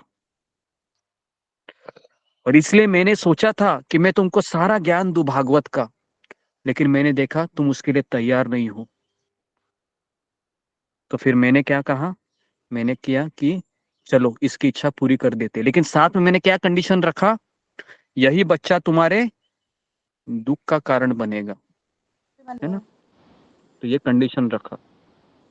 और हमारा जीवन भी ऐसा ही है, देखो, क्योंकि हम अपनी इच्छाओं की महत्वाकांक्षा के लिए इतने तड़पते हैं कि हम उस इच्छा को पूरी करने के लिए बहुत प्रयास करते हैं, और वो जब इच्छा पूरी भी हो जाती है और समय के प्रभाव से वो इच्छा चली भी जाती है, या उस इच्छा को हम कोई दूसरा लेके चला जाता है, तो वापस हम पागल हो जाते हैं। आपको पता है लोग पागल क्यों होते हैं? एक्सट्रीम पागल के झटके क्यों आते हैं?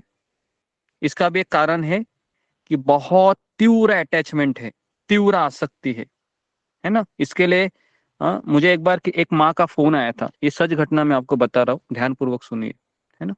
ये करीबन मुझे लगता है कि 1 साल पहले की घटना है। मुझे फोन आया था, वो जम्मू कश्मीर से आया था वो। तो उसने कहा था, उसका एक बेटा था, इकलौता बेटा था उसका, और दोनों माता पिता की करोड़ों की प्रॉपर्टी थी, और उसका बेटा 21 साल का था। और वो कह रहे थे कि 2 साल पहले मेरा बेटा बहुत अच्छा था, उसको संगीत की दुनिया में संगीत का बादशाह बनना था उसको। तो इतना उसने मेहनत किया, इतना मेहनत किया, इतना मेहनत किया कि एक बार संगीत बजाते बजाते अचानक उसके दिमाग की नस ही फट गई। और जैसे दिमाग की नस फट गई ये अलग अलग से ये व्यवहार करने लगा, पागल के इसको दौरे आने लगे और ये एबनॉर्मल हो गया। इतना एबनॉर्मल हो गया कि गुरुजी ये पहले इतना अच्छा था कि कॉलेज में भी टॉप आता था, लेकिन अभी इनके टीचर ने कहा कि ये कॉलेज लाने के भी काबिल नहीं है, आप इनको घर में ही रखिए। तो इतनी भौतिक आसक्ति कभी कभी हमको पागल बना देती है। तो ये सच घटना है जो मैं आपको बता रहा हूँ। तो इसलिए हमें बहुत सावधान होना चाहिए। जब तक हमें आध्यात्मिक मार्गदर्शन नहीं मिले, हमें आगे नहीं बढ़ना चाहिए। तो इस तरीके से अंगिरा ऋषि ने चित्रकेतु राजा से कहा कि तुम्हारा मन भौतिक चीजों से ग्रस्त था। हाँ, तब नारद मुनि ने चित्रकेतु को मंत्र दीक्षा दिया और इस मंत्र की शक्ति से वे 7 रातों में भगवान शंकरशन का दर्शन करेंगे, ऐसा कहा। नारद मुनि ने उनको दीक्षा दे दिया है ना। और फिर नारद ने अपनी योग शक्ति द्वारा उस बालक को जीवित कर किया और पूछा कि हे जीव, देखो तुम्हारी माँ है, देखो तुम्हारे पिताजी है, देखो वो रो रहे हैं। कि अगर तुमको इस शरीर में प्रवेश करके इनका पुत्र बन के रहना है, तो तुम ये जीवन भोग सकते हो, अपने पिता के समस्त ऐश्वर्यों को स्वीकार करो। तो उठा हुआ बालक कहने लगा, कौन मेरी माँ, कौन मेरे पिताजी? मैं तो अपने कर्म अनुसार कई माताओं के गर्भ में चला गया हूं। जिस प्रकार स्वर्ण तथा अन्य वस्तुएं समय के साथ अलग अलग लोगों के हाथों में आती जाती रहती है, उसी प्रकार मैंने कई माताओं को धारण किया है, कई पिताओं को धारण किया है। हर जन्म में मेरे अलग मित्र होते हैं, हर जन्म में मेरे अलग संबंधी होते हैं, हर जन्म में मेरा अलग संसार होता है। तो मुझे अभी यहाँ पर नहीं रहना है, मेरे कर्म के द्वारा मुझे अलग दूसरे जगह जाना है। हरे कृष्णा हरि बोल करके वह वापस अचेत हो गया। तो मुझे बताइए, अगर अगर हर एक व्यक्ति ऐसे है ना मरने के बाद 5 मिनट के लिए भाषण देगा, समझो, है ना, तो कितना अच्छा रहेगा ना। मतलब अचानक व्यक्ति रो रहे हैं और व्यक्ति कहेगा कि मैं तुम्हारा कोई नहीं हूं, है ना, मैं तो इस तरीके से हमने कई शादियां की है, कई बच्चे का लालन पालन किया है। तो इस तरीके से शोक त्याग कर सभी ने बालक का अंतिम संस्कार किया। और बालक को विष देने वाली रानियों ने जब सुना तो उनको क्या लगा? उनको बहुत बुरा लगा। उन्होंने सोचा ये हमने क्या किया, बाप रे। वे कांतिहीन हो गई और उन्हें संतान प्राप्ति की इच्छा छोड़ दी। नारद मुनि ने चित्रकेतु के सृष्टि का कारण बताकर उनको पूरा ज्ञान दे दिया और इस तरीके से महाराज चित्रकेतु है ना भगवान के श्रवण और कीर्तन में व्यस्त हो गए। तो एक बार महाराज चित्रकेतु विद्याधरों के राजा बनकर आकाश में विचरण करने लगे। एक समय भगवान द्वारा दिए विमान में भ्रमण करते हुए चित्रकेतु ने देखा कि शिवजी कैलाश पर्वत पे बैठे हैं ऋषियों की सभा में और माता पार्वती उनकी गोद में बैठी है। समझ में आ रहा है क्या? माता पार्वती कहाँ बैठी है? उनकी गोद में बैठी है और उनके सामने कौन बैठे हैं? सारे ऋषि मुनि बैठे हैं और उनको क्या कह रहे हैं? वो उनको भागवत सुना रहे थे, है ना। तो ये सब किसने देखा? ये सब चित्रकेतु राजा ने देखा। चित्रकेतु राजा ने जैसे ही देखा तो उन्होंने सोचा कि ऋषियों की सभा में वो पार्वती को आलिंगन कर रहे हैं, कितना अद्भुत है ये।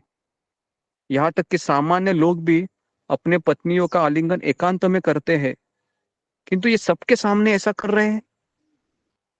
तो चित्रकेतु शिवजी का अनादर नहीं अपितु एक सामान्य मनुष्य की दृष्टि से आश्चर्य व्यक्त कर रहे थे, क्योंकि कोई भी व्यक्ति शिवजी के इस व्यवहार को देखकर अपराध कर सकता है। तो शिवजी वहां पर मुस्कुराए और चित्रकेतु की इस टिप्पणी पर शांत रहे, किंतु पार्वती माता भड़क गई। जी, पार्वती माता पता है ना, पार्वती माता पहले भी भड़क गई थी, जब पता है ना, जब शिव जी ने कहा था, मना किया था कि तुम अपने मायके मत चली जाओ क्योंकि मायके मुझे बुलाए नहीं है ना। तो वहां पर भी इसके लिए ऐसा होता है कि जवई होता है ना, मतलब जो उसका दामाद होता है, तो उसको हमेशा बहुत रिस्पेक्ट लगता है। ऐसा देखा गया है कि अगर तुम्हारे घर वाले मुझे आदर नहीं देते हैं तो तुम चली जाओ वहां पर, मैं नहीं आऊंगा। ऐसा काफी काफी बार होता है ना। तो लेकिन उस समय हमेशा ऐसा ही होता है कि तुमको नहीं आना है ना, तुम यहीं पर रहो, मैं है ना 2-4 दिन के बाद आ जाऊंगी। तो वह फाइट मार के चली जाती है। ये भी कई बार देख होता है, क्योंकि उसको लगता है ये तो मेरे अपने हैं ना, ये पति क्या है, हाँ, 2 दिन के बाद भी ऐसा ही रहेगा। तो इस तरह से वो जाके आ जाते हैं। ओके। तो उसके लिए वो जो तुकाराम महाराज की जो पत्नी थी, है ना, तो वो एक मंगड़ा आई करके उनकी एक है ना कुल देवी थी, उनकी वो हमेशा पूजा करती थी। और वहां से उसने भैंस लाई थी अपने मायके से, और बहुत भैंस की वो सेवा करती थी। तो एक बार तुकाराम महाराज ने कहा कि मैं तो यहाँ पर हमेशा पांडुरंग का भजन करते रहता हूँ, और तुम हमेशा दिन भर ये दूध न देने वाली भैंस के पीछे लगी रहती है, ऐसा बोलते हैं, है ना। तो उसको इतना गुस्सा आता है, इतना गुस्सा आता है कि वो जोर जोर से हाथ पटक कर कहती है कि मेरे मायके से कोई भी वस्तु आती है ना, उसके ऊपर कभी आक्षेप मत उठाइए, पहले बोल देती हूँ। तो इस तरीके से उनको बहुत लगता है। तो जी, तो इस तरीके से आ, ये पार्वती को बहुत गुस्सा आ गया, और पार्वती ने क्या किया, वहां पर शाप दे दिया। क्या शाप दिया कि इस घमंडी को हम जैसे निर्लज्ज लोगों का शासन दंड देने वाला स्वामी तथा नियंत्रक नियुक्त किया गया है। इसको तो थोड़ा भी मैनर्स नहीं है, या थोड़ा भी इसको एटिकेट नहीं है। अ, वास्तव में मैं तुम्हें शाप देती हूँ कि शिवजी जैसे व्यक्ति का तुम अनादर किया, तो इसके लिए तुम राक्षस बन जाओ। तो इस तरीके से उनको शाप दिया। तुरंत चित्रकेतु राजा अपने विमान से नीचे आए और कहा, वास्तव में माता द्वारा बच्चों को दिया गया स्नेहवश दंड उन्हें अनुशासित करने के लिए होता है। चित्रकेतु ने पार्वती को नमन किया और अत्यंत विनम्रता पूर्वक बोले, मैं हाथ जोड़कर इस शाप को स्वीकार करता हूँ माते, आपका बहुत बहुत धन्यवाद। तो यहाँ पर हम तीसरा टर्निंग पॉइंट देखते हैं भागवत में। ऐसा ही टर्निंग पॉइंट किनके साथ हुआ था, बिना कारण शाप दिया, किनको मिला था शाप बिना कारण, परीक्षित महाराज को, है ना। परीक्षित महाराज। जी, तो यहाँ पर भी आप देखो चित्रकेतु राजा को बिना कारण शाप मिला। वो तो जस्ट हंसे वहां से ऊपर से। हाँ, तो कभी कभी हमको भी लगता है ना, ये मुझे देखकर ही हंस रहा है ना, लेकिन तब हमको शाप देने की इच्छा होती है, लेकिन हमारा शाप काम नहीं करता है कलयुग में, है ना। तो इसके लिए हम मन में 2-4 गाली देके बंद हो जाते हैं ना, नहीं तो उधर ही उसको भस्म कर देते थे, है ना। अच्छा हो गया। हाँ, तो इस तरीके से पार्वती माता को नमन किया और फिर हाथ जोड़कर कहा कि मैं इस शाप को स्वीकार करता हूँ। और इस तरीके से तुरंत उन्होंने कहा कि मेरी अनुचित वाणी के लिए मुझे क्षमा करें। तो मैं शाप मुक्त होने के लिए आपको मनाने के लिए यहाँ पर नहीं आया हूँ। यह शाप तो स्वयं मेरे पूर्व कर्मों का फल है। इस तरीके से विनम्रता पूर्वक विमान छोड़कर वो चले गए, और पार्वती उन्हें देखती रही। जैसे पार्वती ने देखा तो शिवजी ने फिर कमेंट किया। शिवजी ने बोले, देखो पार्वती, तुम्हें विष्णु के भक्तों की महानता देख ली ना। शाप मिलने के बाद भी वो धन्यवाद देते हैं, क्योंकि उन्हें किसी भी प्रकार के सांसारिक सुख की रुचि नहीं होती है। जीवन की किसी भी अवस्था में वो भयभीत नहीं होते। उनके लिए स्वर्ग, नरक या मुक्ति सब समान है, क्योंकि उनकी एकमात्र रुचि किसमें रहती है, भगवान नारायण में रहती है। तो यहाँ पर अभी हमको क्या सीख मिलती है कि भक्त के जीवन में आने वाले कष्टों को वो अपने पूर्व कर्मों का फल मानते हैं, और बिना किसी को दोष दिए उन्हें सहन करते हैं। एक भक्त कठिन समय में धैर्य तथा श्रद्धा कायम रखते हुए सबकी दृष्टि में यशस्वी बन जाता है। इस तरह से चित्रकेतु त्वष्टा द्वारा किए गए यज्ञ में से वृत्रासुर बनकर प्रकट हुए। वास्तव में ये किसकी योजना थी? ये भगवान की योजना थी, है ना, जिससे माता पार्वती के शाप से चित्रकेतु असुर बन जाए और एक ही जीवन में अभिमान के लेश तथा अपने समस्त पूर्व कर्मों को नष्ट करके भगवान का प्रेम भरा संग प्राप्त करे। तो इस चीज से हमें क्या सीख मिलता है चित्रकेतु के जीवन में? जी बताइए, वृषाली तट बताओ कि चित्रकेतु महाराज से हमें क्या शिक्षा प्राप्त होती है इस प्रसंग से?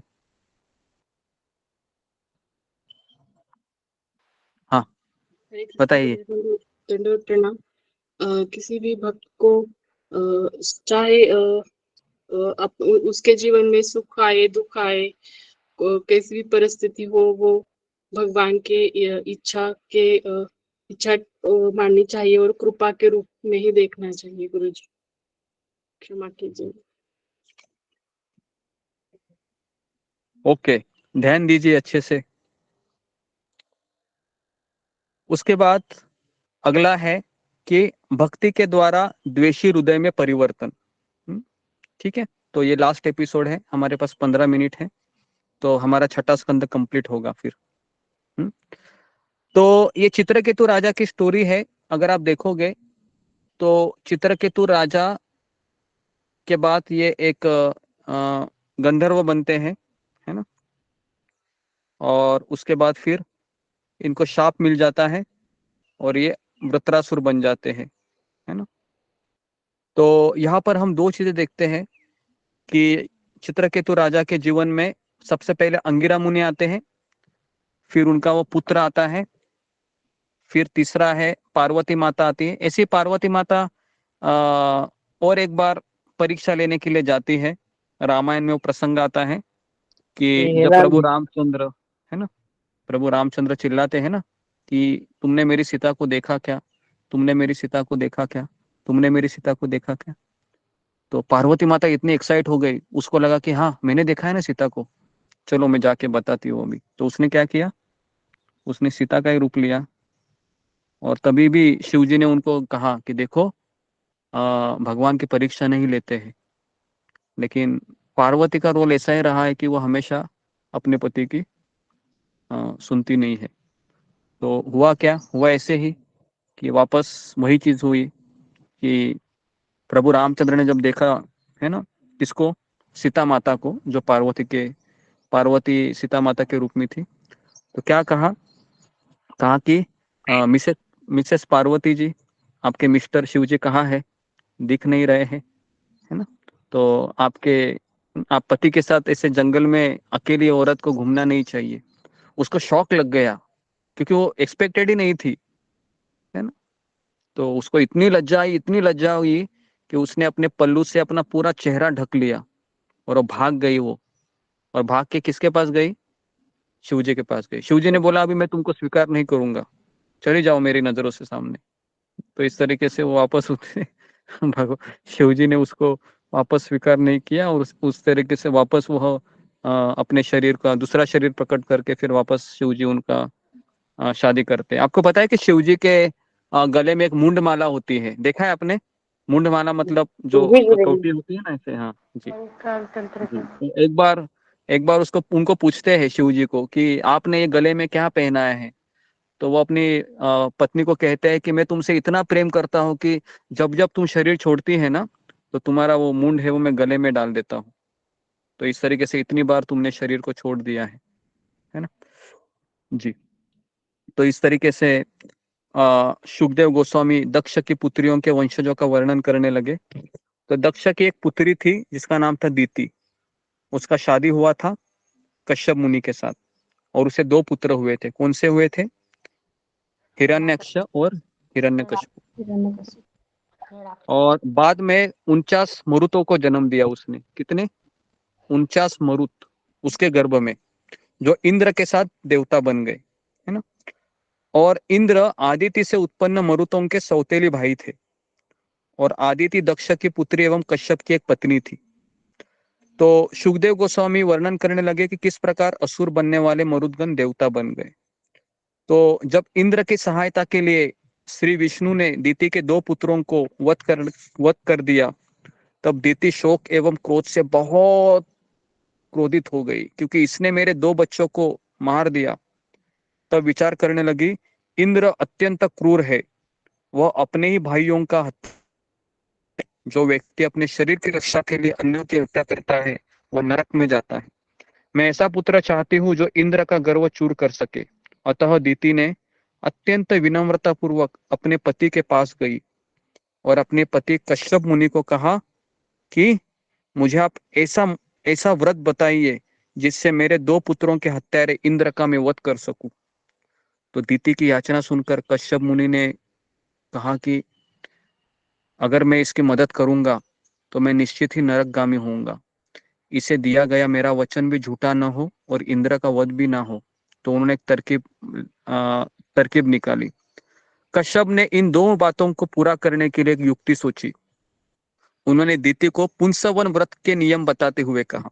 अभी ये पुंसवन व्रत आता है भागवत में, जिसको पुत्र नहीं होता है तो ये व्रत, इस व्रत को करते समय किसी को हानि मत पहुंचाना अथवा शाप मत देना, झूठ नहीं बोलना और गाय, ब्राह्मण, लक्ष्मी तथा भगवान की पूजा करना। यदि तुम 1 वर्ष तक इस व्रत का पालन करोगी तो तुम इंद्र का वध करने वाली पुत्रों को जन्म देगी।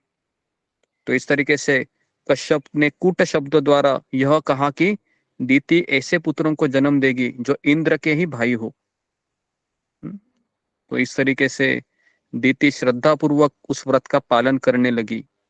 इसके उद्देश्य को समझकर इंद्र वेश बदलकर वहां आए और दीति की सेवा करने लगे। वे उसके लिए फूल, फल, कंद, लकड़ी सब लाते थे और इंद्र का उद्देश्य दीति के व्रत में दोष खोजना था ताकि उसको पकड़ ले। तो एक दिन दुर्भाग्यवश दीति भोजन के बाद हाथ पैर धोना ही भूल गई और संध्या का समय सो गई। इस दोष को देखते इंद्र ने अपनी योग शक्ति द्वारा दीति के गर्भ में प्रविष्ट किया। इसके लिए हमको शाम को सोना नहीं चाहिए। जो लोग शाम को सोते हैं 5 बजे के बाद, है ना, 5 बजे 6 बजे, तो उनके, है ना, कहा जाता है कि तब शिवजी अपने भूत पिशाचों के साथ घूमने के लिए बाहर निकलते हैं और ये भूत पिशाच ऐसे लोगों के शरीर में प्रवेश करते हैं जो तमोगुनी होते हैं या शाम को सोते हैं। तो इस तरीके से इंद्र ने क्या किया, अपने वज्र से दीति के भ्रूण के 7 खंड कर दिए और वापस उन्होंने 7 खंड किए। कितने हो गए फिर? 49 हो गए। 14 कैसे हो गए? अभी 7 को खंड किए, वापस 7 को 49 हुआ प्रभु जी, 49 जी अत्यंत जी। तो इस तरीके से अत्यंत 49 हो गए एक्चुअली। तो अत्यंत भयभीत हो गए और शिशु इंद्र से करबद्ध याचना करने लगे कि हम तुम्हारे भाई मरुदगण हैं, हमें मत मारो, हमें मत मारो। तो इंद्र ने उसने आश्वासन दिया, यदि तुम मुझे अपना भाई मानते हो तो तुम्हें भयभीत होने की आवश्यकता नहीं है। और दीति अपनी शैया से उठ गई सोने से और अपने 49 पुत्रों को इंद्र के साथ गहन मैत्री भाव में देखा। तो दीति ने इंद्र को सच बताने के लिए कहा। इंद्र ने सच्चाई स्वीकार करते हुए कहा, हे माता, मैं स्वार्थ में अंधा होकर आप में दोष देखने के लिए यहाँ आया था, जिससे आपके व्रत को खंडित करके आपके भ्रूण को मार सकूं। मुझे क्षमा करें, मैं मूर्ख हूं। तो आपकी भक्ति के प्रभाव से मृत भ्रूण जीवित हो गया है।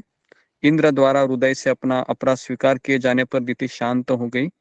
तत्पश्चात इंद्रदेव ने अपने भाई मरुदगुणों के साथ स्वर्ग को प्रस्थान किया।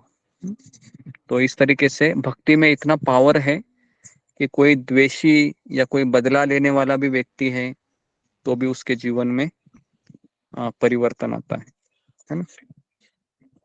तो इस तरह से हमने 6 स्कंदों को पूर्ण किया है। तो आप में से किसी का कुछ प्रश्न रहेगा तो हमारे पास 5 मिनट है, तो हम कुछ प्रश्न ले सकते हैं। जी, फिंगर को रेज कीजिए।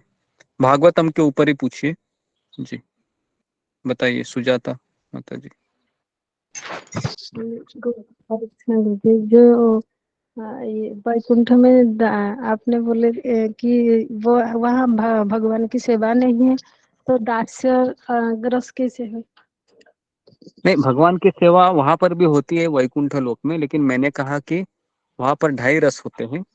2.5 रस कौन से होते हैं बताओ ममता कुमारी माता जी। दास्य रस और आधा साक्ष्य रस और शांत रस। ओके जी, तो ये 2.5 रस होते हैं वैकुंठ में। तो वैकुंठ में माता पिता होते हैं क्या? नारायण के माता पिता नहीं होते, है ना। तो और गोलोक वृंदावन में 5 रस कौन से होते हैं जी, बताइए सुजाता। हाँ शांत रस, दास्य रस, साक्ष्य रस, वात्सल्य रस और माधुर्य रस। जी, तो ये 5 रस गोलोक वृंदावन में होते हैं, है ना जी। तो और भी प्रश्न है? यही है। नहीं, वो तो दास्य रस है, तो दास सेवा होता है। हाँ, सेवा होता है ना वहां पर, दास्य रस है तो सेवा होगा ही, है ना जी। लेकिन वैकुंठ लोक में वही लोग रहते हैं जो ऐश्वर्य भाव में भगवान की सेवा करना चाहते हैं। ऐश्वर्य मतलब वैकुंठ में बहुत ऐश्वर्य है, और गोलोक वृंदावन में भगवान की मधुरता है ना, माधुर्य भाव है। और उसके बाद औदार्य भाव है चैतन्य महाप्रभु के गौर लीला में। तो भगवान के हर एक लीला का एक महत्व है, ठीक है। जैसे प्रभु रामचंद्र में क्या आपको दिखता है? प्रभु रामायण में आपको क्या दिखाई करुणा देता है? करुणा करुणा, मर्यादा त्याग, मर्यादा करुणा करुणा, जी दया, ज्यादा मर्यादा, पुरुषोत्तम है। जी। मर्यादा, तो रामायण में पुरुषोत्तम। जी, तो रामायण में हमको करुणा दिखाई देती है, त्याग दिखाई देता है, समर्पण दिखाई देता है ना। समर्पण दिखाई देता है। आप देखते हो कि जो लक्ष्मण की पत्नी थी उसका नाम था उर्मिला, है ना। जब लक्ष्मण जी जाते हैं प्रभु राम के साथ, तो वह अपनी पत्नी को वचन देते हैं कि अगर तुम्हें मेरी कभी भी याद आएगी तो तुम्हारे आंखों से आंसू नहीं आना चाहिए, ये मुझे वचन दो। तो इस तरीके से वहां पर भी त्याग दिखाई देता है। भरत महाराज की पत्नी थी मांडवी, है ना, वह भी भरत के साथ नहीं रहती है 14 साल। तो इस तरीके से त्याग समर्पण दिखाई देता है जी।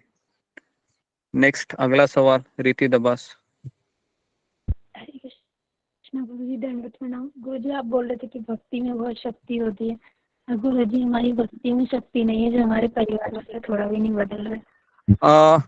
पहली बात तो भक्ति में शक्ति है वो अपने बदलने का सामर्थ्य रखती है ना। हमारे घर वाले बदलेंगे या नहीं बदलेंगे ये मुझे पता नहीं। मुझे बताओ, विभीषण थे रावण के साथ, रावण बदला क्या? हाँ, रावण बदला? रावण नहीं बदला। प्रहलाद महाराज जैसा भक्त अपने पिता के साथ रह रहा था, हिरण्यकशिपु, बदला क्या? नहीं बदला। नहीं जी, तो ये इतिहास में ऐसे उदाहरण आते हैं। तो हम भक्ति इसलिए नहीं करना चाहिए कि मेरे आसपास के लोग बदलने चाहिए। वो तो कभी कभी तो ज्यादा ही कठोर होंगे। मेरा तो अपना अनुभव ऐसा ही है कुछ, है ना, 20 साल का। कठोर ही हो जाते हैं।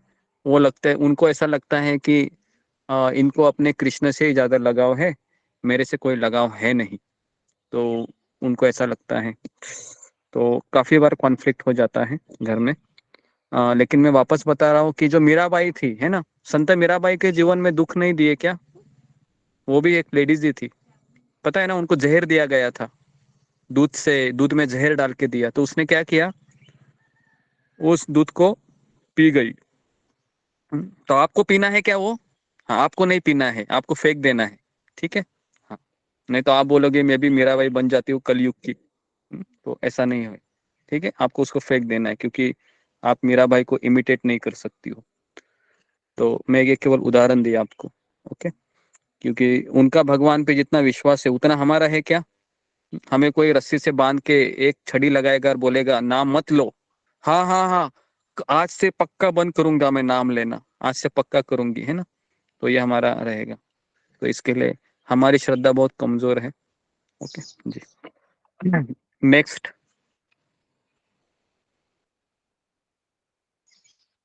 नेक्स्ट साधना विश्वा।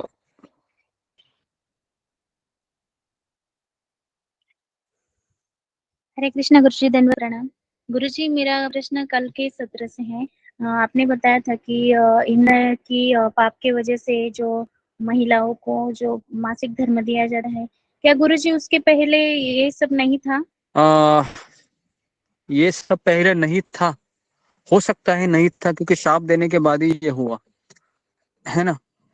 तो ये सब चीजें शाप देने के बाद ही हुआ, तो इसके लिए हो सकता है वो नहीं होगा, क्योंकि शाप होने के बाद ही वो सब लागू हुआ ना, जो 6 चीजें बताई थी, है ना। तो पर गुरुजी, सृष्टि का निर्माण करने के लिए फिर कैसे क्या होगा? ब्रह्मा जी ने नहीं, वो ब्रह्मा जी ही जानते होंगे ना। बहुत अभी ये आप ऐसा सवाल पूछ रही है कि जैसे मैं ही सृष्टि का निर्माता हूँ, है ना। तो मैं क्या सृष्टि का निर्माता नहीं हूँ, मैं तो यहाँ पर आपको कुछ भागवत बता रहा हूँ, है ना। अभी उन्होंने स्त्री को निर्माण किया था तभी, तो वो जानते हैं कि तब स्त्री को ये सब चीजें थी या नहीं, है ना। तो एक बार आप गुरुजी, ब्रह्मा जी उसकी से अलग हाँ एक, बोलिए। एक भी कथा है ना, और एक भी है ना शंकर जी के, नहीं शंकर जी नहीं, से वो सब कथा वगैरह है, वो सब ठीक है, लेकिन हमें ये जानना है, ये कल भी इन्होंने सवाल पूछा था वृषाली माता जी, तो मैंने वही कहा कि हम तो स्त्री नहीं है, तो हम क्यों इतना उसमें झंझट में जाते हैं ना। अभी आप कितना स्त्री बन के रहेंगे बताओ ना, 20 साल 25 साल, उसके बाद तो आपका स्त्री के शरीर छूटना ही है, बराबर के नहीं। छूटना ही है, क्या उधर ही रहेंगे 1000 साल तक? मुझे नहीं लगता, है ना, बराबर के नहीं।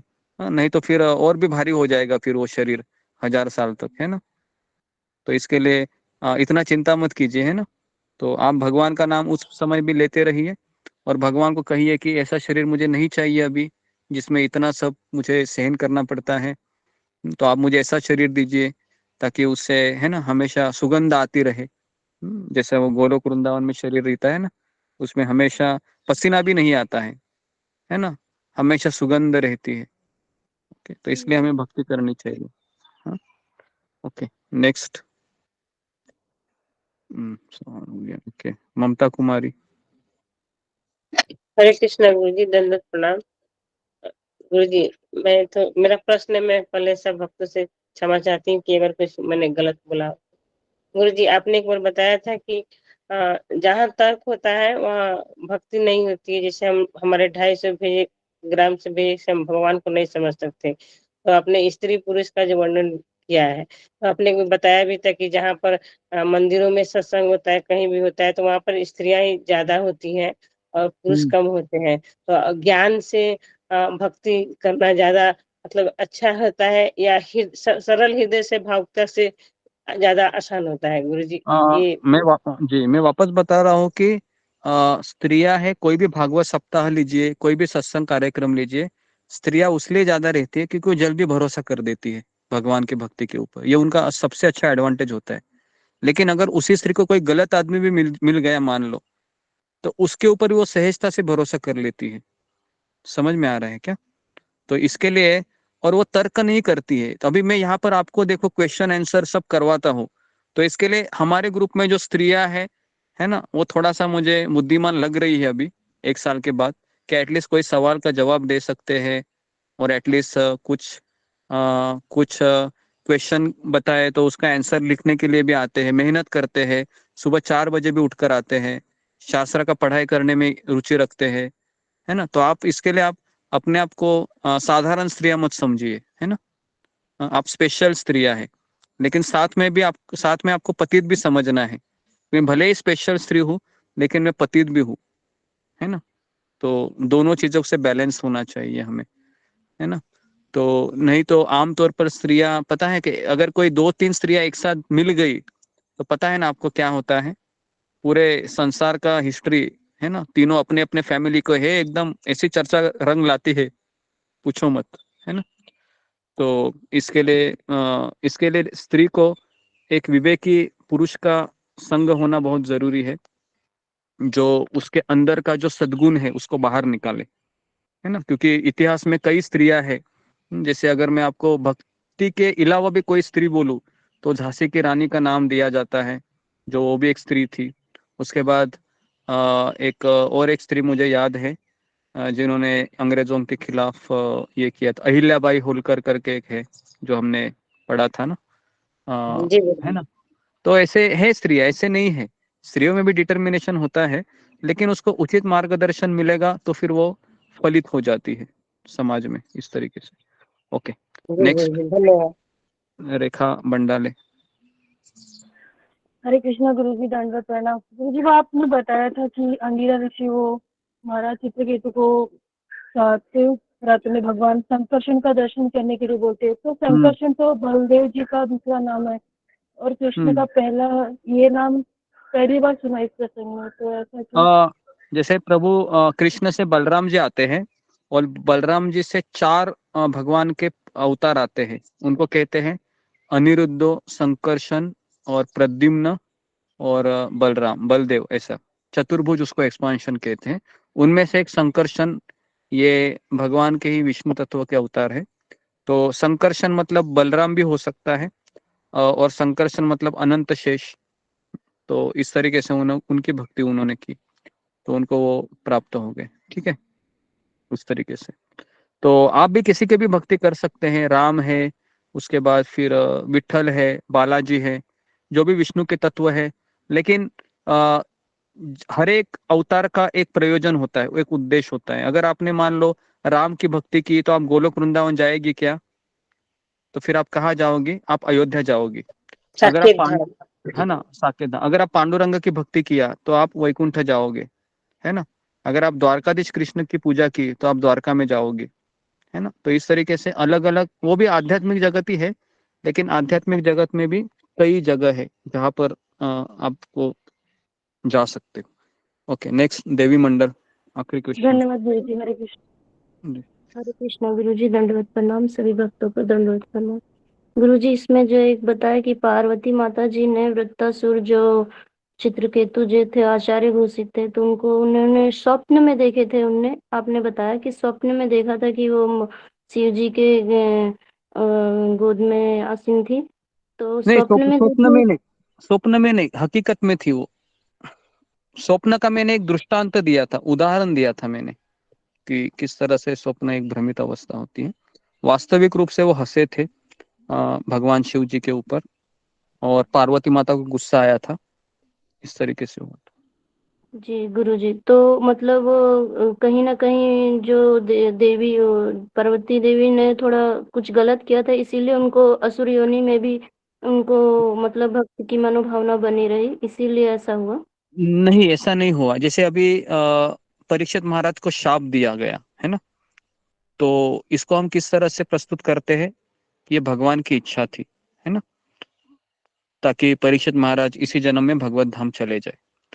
तो भगवान को इच्छा थी कि चित्रकेतु राजा को अगर भगवत धाम आना है ना, तो उनके लिए ये परीक्षा या ये प्रश्न पत्रिका होना बहुत जरूरी था। तो इसके लिए उनका हंसना, ये भगवान की जो योग माया है, भगवान की एक शक्ति है, उसके द्वारा वो थोड़े समय के लिए भ्रमित हो गए। या फिर पार्वती जी भी उन्हीं के योजना का हिस्सा थी, है ना। तो इसलिए मैंने आज ही मैंने भागवतम में प्रवचन सुना था कि अगर हमको ये पता चले कि सब किया करने वाला भगवान श्री कृष्ण ही है, तो ना हम कभी जीवन में किसी के ऊपर क्रोध कर सकते हैं, है ना हम किसी को दोषारोपण कर सकते हैं, हम हमेशा सुखी रहेंगे। लेकिन कई बार हम इस चीज को भूल जाते हैं और हम सामने वाले व्यक्ति को दोषी ठहराते हैं, है ना। और लेकिन एक बद्ध अवस्था में यही चीज होता है। लेकिन अगर कोई बुद्धिमान भक्त है तो सामने वाले व्यक्ति को कहेगा कि ये कृष्ण ने इसका माथा को फिरा है, कृष्ण ने ही उस ब्राह्मण के माथे को फिराया था, इसके लिए उन्होंने परीक्षित महाराज को शाप दिया। बराबर है। तो कभी कभी ऐसा हो सकता है कि मेरे पति का माथा है वह कृष्ण ने घुमाया है, इसके लिए मुझे बहुत तकलीफें सहन करनी पड़ रही है, ऐसा भी हो सकता है ना। बहुत सारी चीजें हैं जिसको हम अप्रत्यक्ष रूप से भगवान की योजना बना सकते हैं। इसके लिए विश्वनाथ चक्रवर्ती ठाकुर कहते हैं कि जब कोई व्यक्ति माला हाथ में उठा लेता है तो उसके जीवन में जो कुछ होता है वो कृष्ण की इच्छा से ही होता है। लेकिन मेरा भक्ति से चले जाना ये कृष्ण की इच्छा से नहीं होता है। ये किसकी इच्छा से होता है? ये मेरी अपनी इच्छा से होता है। ठीक है, हाँ। नहीं तो आप बोलोगे कि फिर गुरुजी मैं सत्संग में नहीं आऊंगी या नहीं आऊंगा, ये भी कृष्ण की इच्छा है? बताइए। मैं हाथ में माला नहीं उठाऊंगा या नहीं उठाऊंगी, ये भी कृष्ण की इच्छा है? तो ये कृष्ण की इच्छा नहीं है, या आपकी इच्छा है। गुरुजी, गुरुजी समझ क्षमा में आ रहा है? चाहती हूँ, गुरुजी क्षमा चाहती हूँ बीच में रोकने के लिए। गुरुजी मैं भूल गई थी, मुझे एक बात बोलना था सभी भक्तों से। मैं एक बात बोलना चाहती हूँ। गुरुजी हमारे लिए बहुत अमूल्य हीरा के रत्न की तरह है। मैंने कल सत्संग जो कराया था, तो मेरे घर में जो व्यवस्था की थी, तो गुरुजी के आदेश के अनुसार जैसे गुरुजी बताते हैं वैसे मैंने किया था। तो प्रभु जी जो आए थे, ब्रह्मचारी थे, उन्होंने पूछा माता जी आपने ये सब कैसे किया कि इस तरह जो फोटो लगाए हैं सब, आपने ये पूजा कहाँ से सीखा? तो मैंने गुरुजी का नाम बताया था। वो गुरुजी का नाम सुन के बहुत इम्प्रेस हुए और पूछा कि अपने गुरुजी का नाम बताइए, कहाँ रहते हैं, कैसे करते हैं, क्या करते हैं? तो मैंने सब कुछ बताया गुरुजी के बारे में। वो इतना खुश हुए और बोले कि आप गुरुजी से मैं बात करना चाहता हूँ, और बहुत खुश हुए। तो मैं सब भक्तों की तरफ से, मैं अपने तरफ से भी गुरुजी को बहुत बहुत धन्यवाद देना चाहता हूँ, जो गुरुजी ने हम लोग को इतना अच्छा शिक्षा दे रहे हैं, सब कुछ भक्ति मार्ग में ला रहे हैं। बहुत बहुत आभार व्यक्त करना चाहते हैं गुरुजी, बहुत बहुत धन्यवाद। हरे कृष्ण। ओके जी, धन्यवाद। तो अभी मैं यहाँ पर हरि रुकता बोल। हूँ। ओके जी, धन्यवाद। ओके हरि बोल माता जी। हरि बोल माता ओके जी। हरि बोल हरि बोल हरि बोल हरि बोल हरि बोल। ओके। हरे कृष्णा हरे कृष्णा कृष्ण कृष्ण हरि बोल। हरे राम राम राम। कृष्ण गुरुजी दंडवत प्रणाम। हरे कृष्णा दंडवत हरे प्रणाम। कृष्णा। हरे कृष्ण।